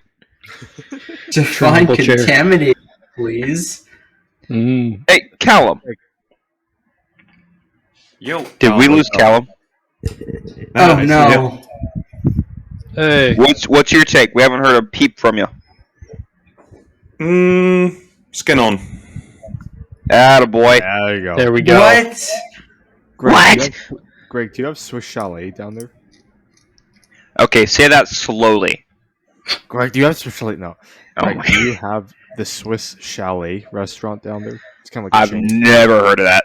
Jack. Oh, know you're what I'm missing talking out. about. Yeah. Oh, yeah. Jack, you know the Swiss Chalet fries? Yeah, of course. You They dip got it in chili that powder special on 'em. Sauce. Yes, sir. The special sauce. Oh, here's here's something. Chicken skin on or off. It depends. It Oh, depends. definitely on. Sometimes you can get like making chicken, take the skin off, and make that separately, kind of like you do potato skins. Mm-hmm. But yeah, generally, yeah, skin on. Yeah. You guys ever eat salmon and then eat the salmon with the skin on? Yeah, That stuff is great. Yeah. It's good for you too. it is. Healthy. That's a little crunch. Salmon is great. Protein. Oh, what about pig skin? Like pork rinds. Mm-mm. I've never had them. Yeah. They're good. Oh, it's so good. Oh, Hey, I mean- American cuisine, yes. pig's feet. I'm gonna send you a picture, Dennis. You mean- this stuff will like clog your arteries? American cuisine, yeah? Yeah, 90% of it's goddamn grease. Oh, that's Grace? the best part. It literally. Isn't that in, it's like, cooked Europe? if it melts in your mouth. The hell is this, Ezra? Yeah. Yeah, There what was do you your send him? pork skin. You send him pork rinds? Americans are savages. Yeah. What the hell? Hell yeah, dude. Dude, pork rinds are really good. Like, you can get them at It's any like a- convenience store. Looks like a really fluffy maggot. I was about to say, yeah. That looks like They are like, they kind of melt in your mouth almost. They just like do. real maggots. Well, I can only yeah, imagine. the fat melts in your mouth. It's so good. Jack, you ever had pig's feet? Pig's feet? No. It sounds bad. It's fantastic. You add pig's feet to sauerkraut. There's a deli here in Oshawa, Ann's Deli. Shout out to Ann's. Mhm. If you're ever in Oshawa, go there. It's in like downtown Oshawa. Go get that. Get the pig's feet and the sauerkraut. Get the number 2 special with the pierogies as well. And Note to you'll- self, Dennis likes feet. yes. And toes. Oh, he is a I like it when the complete toe pigs show me fetish. their dogs. The pig dogs? The Schweinhund. Woof woof, oink. That's why you're called Furry 23. Oh, shut the fuck Yeah. up. Write that down. Write that down. Well, I think we've all decided. Skin on. No, we haven't. Unless it's a I penis. disagree. That's Well, you good. also think you should have a fourth Reich, so. How does the kraut not When like did kraut? When did I say that? You didn't. I I'm just never putting said words you in your should mouth, be- but you did. Oh, okay. I mean, I started Ezra's Reich, but that's not the same as the Fourth Reich. Nope, yeah, it is, because there wasn't Yes, a it fourth is. Reich. It's the Oh, Goddamn kraut. fuck. Be sour all you want. I don't care. I shall be extremely sour now. Thank you very much. I shall be extremely sour. No, you'll be dead in a ditch. I shall be extremely sour with the maximum efficiency. Okay, You're you gonna fucking find nip. me in a. You're gonna find me dead in a ditch because the Israelis hunted me down. Callum, it's a good thing we're so unknown on YouTube right now, because like if we were like if we had a million listeners, like, Greg just said that, we'd be done. We'd be I'm toast. sorry. I'm sorry. Oh, enjoy it while it lasts, because the more episodes we do, the less likely you're going to be able to say that. That's come the true. Israelis. I do actually have to remind you guys just what platform these are going up on and how strict they are on shit you say, eh? Like, just point that out. I'm sorry. I'll try to Wait, control we need myself to- at a later date. That's You where guys- Patreon comes in. Just saying. Somehow get a soundboard like where you can just like retroactively bleep things out, like well, there's your problem. Thinking half. I mean, can't you do that in post? We're not going to add more to poor Callum's plate. Yeah. Honestly, exactly. this dude doesn't Oh, lie. that's true. That's true. He's got a plate full of skinless fries. Skinless fries. That's like looking at a dick. I mean, like, oh my god, it's uncircumcised or circumcised. Spotify with the whole like sexual talk thing. It's our staple. It's the podcast trademark. Yeah, he doesn't even want to acknowledge that. I understand that. I understand that attitude. Thank you, Callum. Very cool. Well, Whips. shall we talk about what we've been working on? Yes, finally, let's do it. That is sick. Oh, Look at that. why? Thank you. I had This my is freak out earlier. Israeli. Yes, he did. This is my 1/35th scale Academy Israeli M51 Dalet. So this is about as late of a variant of an M51 you'll get before they were retired. So the time frame would be somewhere around late 1970s. Yeah, I spent about 6 months scratch building and adding details. The stowage boxes on the side were scratch built out of copper sheeting. Those look No. so good. Thank you. I sculpted that tarp bundle hanging on the 2 road wheels. You know, ton of other stuff. The scissor mount for the 30 cal. Well, all the mounts actually, but yeah. A lot of fun. Wow. Looks great, man. Honestly, dude, this is Thank you. fucking incredible. Thank you. tomorrow, I'm gonna start the chipping. And actually, while we've been recording, I've been working on the figure for it. Are you doing just one figure or are you doing multiple? Just one. Yeah, fair enough. He's giving me the commander's hatch, you know. He's not my dumbass and puts too many figures on shit. But yeah, it was a lot of fun. I painted with lacquers. Oh, and then interesting. hand painted all the markings. How was that lacquer process? It was awesome. They laid down so smoothly. Nice. Yeah. So how are you going to chip them then? Like, are you just going to use kind of like water with a little bit of lacquer thinner mixed in? Oh no, I'm gonna use a sponge. Oh, okay. That's Sponge good. and You get hand more paint. control that way. Definitely. And there won't be much chipping anyway, because what I'm guessing is there's very minor changes between an M51 Gimel and an M51 Dillette. So I'm guessing they just added all of the modifications to convert it into it. Then it got a new coat of paint, so it wouldn't be that weathered. Right. Fantastic, man. The thing's looking Yeah. for your update. Thank you.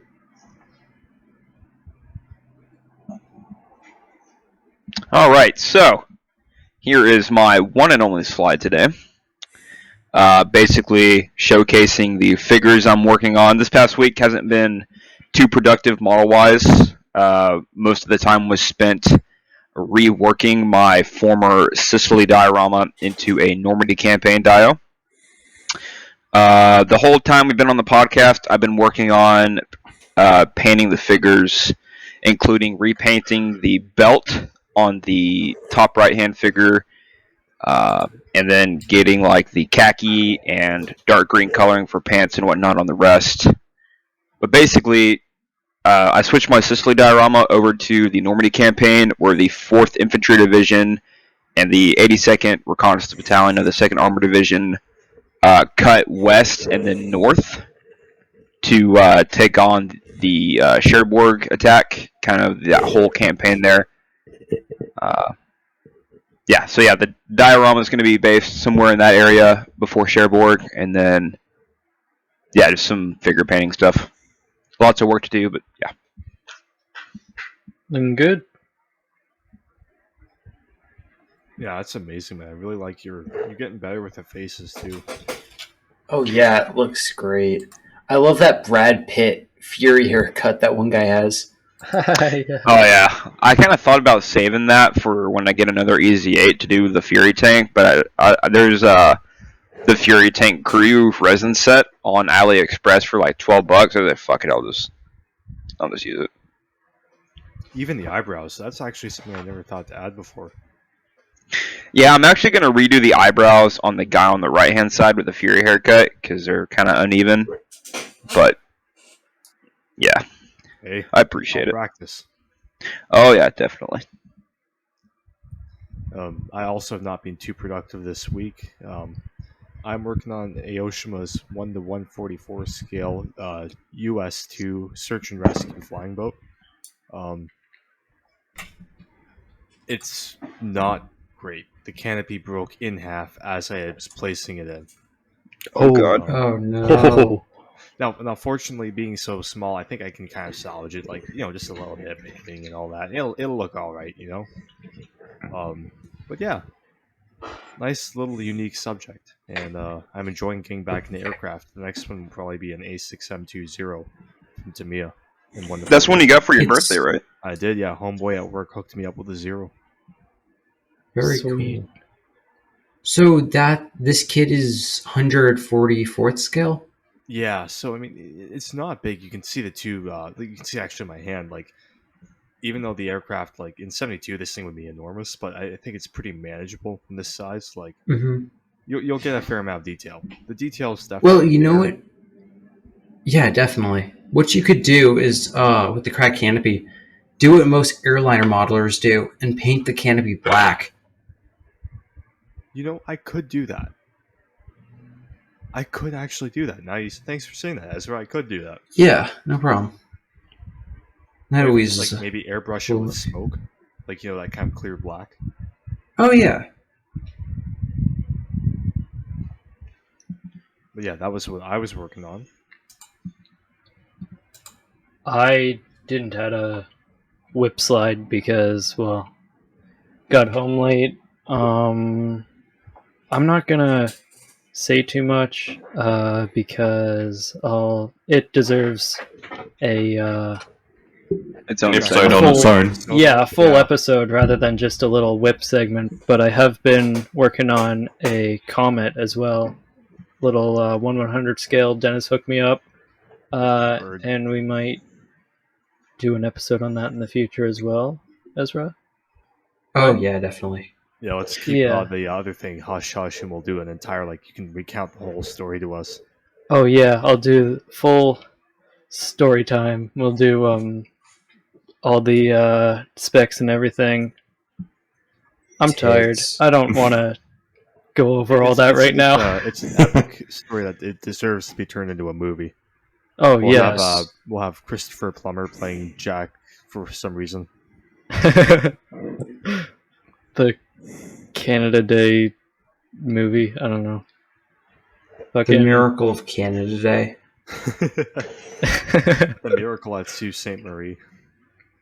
No miracles happen at Sault Ste. Marie. What do you mean?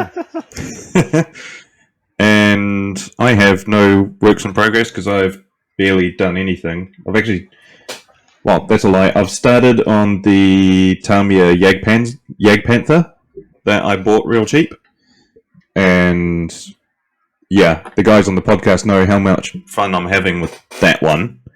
Hashtag 5mm gaps on front and back. And all I've mainly done is just increased my stash. I found online the other day a 48th scale Lindbergh kit of the F86A Sabre, and I've never built a 48 kit before, so it was only going to be $14 to buy it. Oh, nice. So I bought it straight away, not even hesitating. And looking at it, the boxing is from somewhere between 1991 to 2007. Can anyone want to guess just when the tooling was? Oh God. Hint: the Sabre first flew in 1947. The tooling's not far off. Oh God, I was gonna guess 49. 70s, but Greg got it. The tooling is for this kit is 1949. But Dear God. Oh. I maintain though it won't be the plastic, but the tooling's from 1949. I maintain the simple fact that they haven't changed it at all, upgraded it or anything, would suggest to you that it's actually a fairly decent kit. No.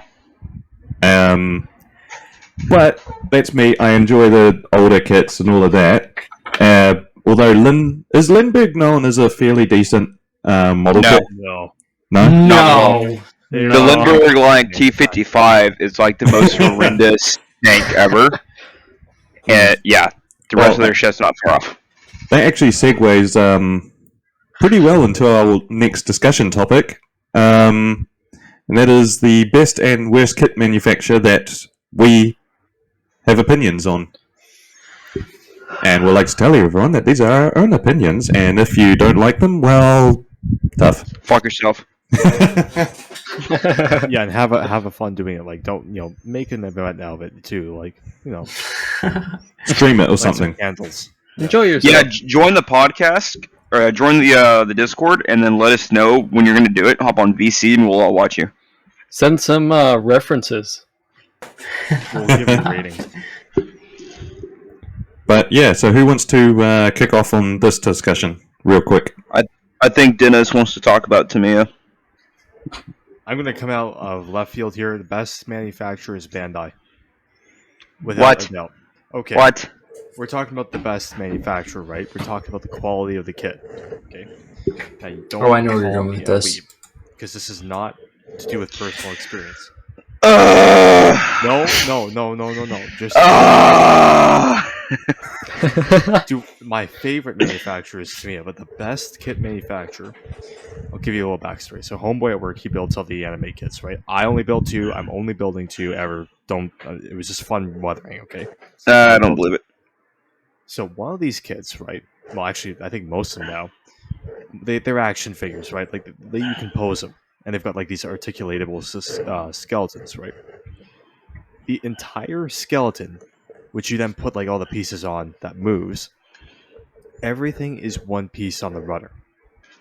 So in the molding, they mold this thing that is somehow posable, like no polycaps, just by pressure fit. It's already all done there, and you can tell it's like no one actually went in and kind of snapped everything together. It's molded like that. Bandai molds with multiple colors on each sprue. Everything is just click fit, like quite literally, and that is how advanced their molding is.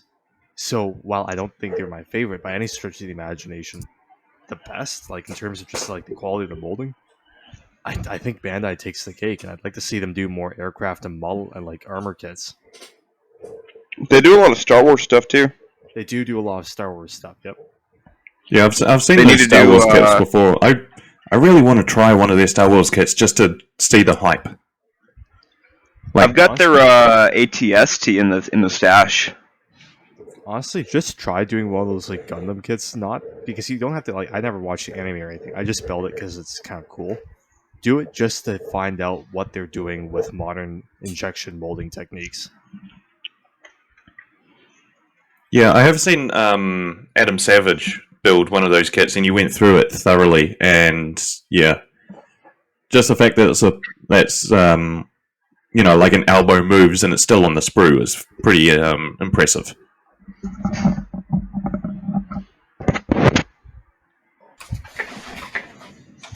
Well, honestly, All right, now I let's gotta go say. to. Good. Oh, I was gonna say who I think they are the best and worst, but Yeah. Sure. I don't know. In my opinion, I think the best is probably, I'd say Ryfield.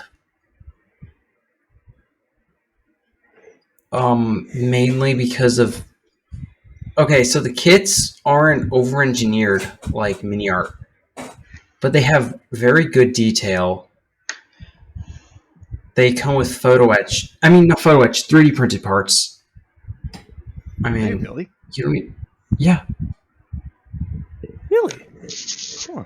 That must be a new thing. That's awesome. Yeah. So like you literally don't have to get any aftermarket for this.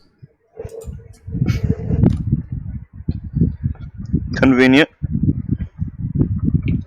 Yeah.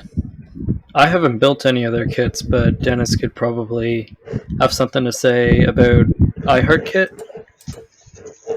I haven't built them. Yeah. No. What about TACOM and like the Dragon Smart Kits? Tacom is Okay, TACOM is good. Tacom's nice. They're really good. They're just they really simplify everything. And while still keeping a lot of detail. Right. Yeah, I like them. I can't say the Tacom kits I've built have been simplified. You don't think?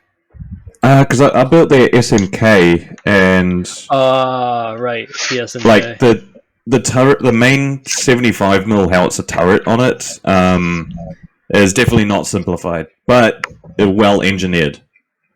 Right. Maybe that's what I should have said instead. Yeah, like I would say, I'd say Tacom is sitting at my favorite at the moment, just because their kits are good and they're very experimental with their subjects. You know, they're not afraid. Like they've just released the ectoplane. Is that what it's called? The Russian ground effects plane, yeah. giant thing. Yeah. They did the 72nd scale Of the flak towers in the Berlin Zoo. Like that's Oh, that's going to be huge. that's so out of left field. It's They do Even the turtle that I'm building. Yep.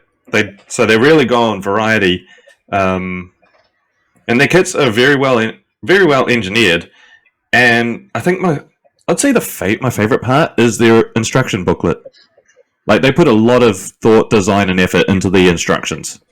Yeah, for TACOM? Yes. Yeah, they do. Excuse me. Cause you tight. Okay, so what's your Yeah, I think I change over to TACOM. Yeah. Because TACOM's good. That Panzerjäger 1 in 1/16 scale. The Wasn't your minute I Weasel saw you TACOM? post that, I knew you were going to be screaming for that. Yes. It has a stuck 40. What is there not to love? I'd say the only and downside also to the TACOM M50 on is... toss. Oh, that's true. I'd say the only downside to TACOM is they are just a bit pricey, but Yeah. it's a bit pricey, but it's probably worth what you're paying at the same time. Okay, so I want to ask everyone, what's the worst kit you've had to deal with? What's the brand that you weren't even going near? Atlantis or fucking Monogram. No! Monogram. Yes. Go build their goddamn patent. Go to Michael's, pick up their stupid patent, and go build that. Why? What's You know wrong what? with it? I will. I almost did. I am so glad I didn't because I probably wouldn't be sitting here if I did. Why? What's wrong with it? Build it.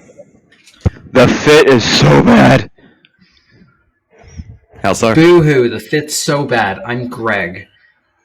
Yeah, exactly. I'm sorry, I'm simplified, okay? It's one way to guys are call There's it. something called putty. Yeah, fuck your putty. I shouldn't have to fill like a 1/4-inch gap, okay? Well, I mean, especially if they're selling it at pounds- Michael's, that's like marketed to people that don't have putty at home. You mix some baking soda with PVA glue. No, Ezra. No, I shouldn't have to. I mean, okay, that's fair. Yeah. I'm gonna build it. We should do a I'm gonna Monogram prove group you build. wrong. Y'all can go right on and fuck yourself with that group build. I'm not doing it. I'm not wasting my money on their fucking shitty ass brand. Dennis, what's your opinion? What's the worst you've come across or know of? If we're talking about the worst kit, it would actually have to be the Tamiya 1/48 scale. Have I said this last episode? Sorry, Hey, what yo, was it? someone write that down. Sorry, what was it? I couldn't hear it over Greg just popping his lungs. As we're having a mini orgasm, the thought that I don't like Tamiya. No. So like they Oh, made this. yeah. It's from like the 70s. Like it was one of the first ones they made. 1/48 scale F2A Brewster Buffalo. Fit Right. wasn't bad. It was kind of a monogram level fit. Detail was not there at all, and raised panel lines. Yeah, that was the worst kit I've built. I'd say the worst company I've had to deal with is probably Revell. Not actually because their kits were bad, but because their decals were so like. I mean, I make better decals than Revell does with their proper industrial machine. It's like that's bad. Ooh. You know?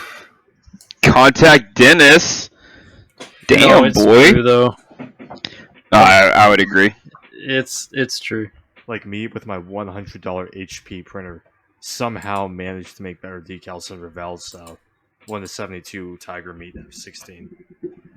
And I mean, yours are thin though, so. yeah, but theirs Wow. just like they're not even opaque. Then again, neither are mine. But yeah, that's neither here nor there. Wait, Dennis, question. Word. Say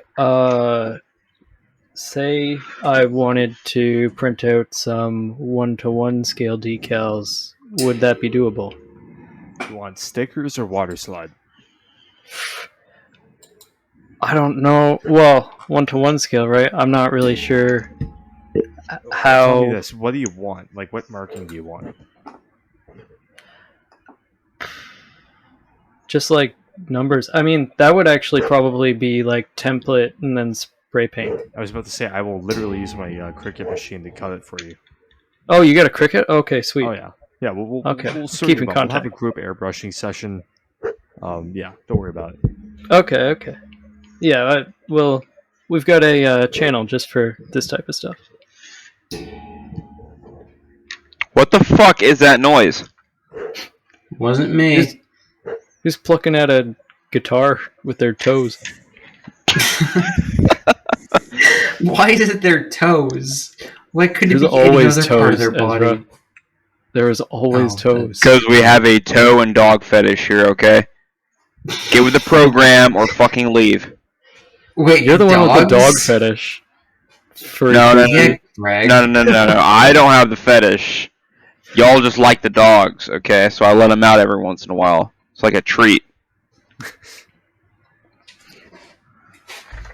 How about you, Cal? Well, Well, Ooh. Where's Kit? I mean, I've built a few bad ones, but that's just because I kind of invite it. Just with the subjects I build, like I do build a lot of cheap old kits that aren't that good for some reason. So you're to me. asking for it. I kind of asked for it, yeah. I don't know. I just find there's a bit of charm with building a kit from 1950 something. Don't know why. But yeah, I'd say. Actually, no. The worst kit I made, and this I kind of regret it, but kind of not. It was a Tasman Models CAC CA-13 Boomerang, which is an Australian-designed fighter plane for World War II. And I didn't realize it was a full resin kit with a vacuum form canopy. Oh god. Yeah. okay. So I had to hollow out the fuselage myself, basically, to get things to fit. Oh god. Yeah. And I mean, I didn't make Wait. things easier for myself by super gluing the fuselage together, only to realize I'd forgotten to put the engine in. Oh, God. So somehow had to feed that through the cockpit, around, going through the landing gear to try and poke it through. It was I kind of brought it on myself on that one by a long shot. A little bit of a nightmare. Yeah, so it didn't really fit that well. There's metal parts that weren't molded that well, and the canopies are just terrible. Oh, and the How much decals. did you pay for it? $10. Oh, okay. So it's not bad, but That's like not a the big loss. decals, I've used a lot of setting solution and a lot of varnish, and like Dennis, the decal sheet. You know how normal decals, the film and stuff like that is contained within the decal itself. They pulled the unloader decals. The whole sheet is the film. Yes. Yeah. I can't criticize them. Mine are the exact same. It's part of the game, Cal. Yeah, but these ones, even with varnish and a lot of solution, all that, the outline of the film still show up. Oh, Those sound to me like, was this a big manufacturer, like, or were they like a cottage operation? Tasman Models is a small company in New Zealand. Homeboy probably just printed them on his printer like me, but he probably just ended up using too much varnish because, like, I use as little as possible. Yeah, that's probably it. Yeah. Like, one pass too many with the spray can. That'd do it. Yeah, so that kit was definitely, it's not the best kit, but I definitely managed to get something out of it. Funnily enough, though, if you type into Google Images CACCA13 Boomerang, the photo that I posted on Reddit of it pops up. Like, that was when I used to post to Reddit. I don't anymore, but that one, the photo of that one, got the second highest number of likes I've ever got. It was like 500 plus likes. Oh, sweet. oh. Yeah, Nice and I'm one. sitting there going, this is like one of the worst models I've ever built. Yeah, and if you go on Google Images, and that picture comes up if you search for the boomerang. Yeah. So win some, lose some, I guess. Wait, so where do I look up? CAC space CA13 boomerang. All right. All right. Interesting. Yeah, very. But yeah, so that's my experience. But yeah.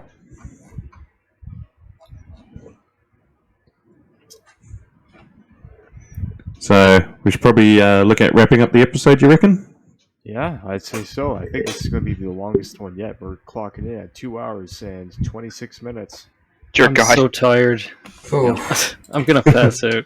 The Canadians in the podcast. Oh, I think I found it. Today. Shit, I got 4 hours of sleep last night. I've been. I have to go to work in the morning, man. I gotta go to the trap house. One of my That's earbuds most just died unfortunate. on me. Oh yeah, it's so unfortunate. I get to go and like talk about tanks with people. Oh god, the horror. I want your job, Dennis. Honestly, you want to trade your job for my Michael's job? Alright, trade offer. Wow. If you have listened to this point, thank you so much. You've been listening to the Micro Machines podcast, and we will see you next week. Alrighty, bye everyone. Yeah. See ya. Adios. See ya.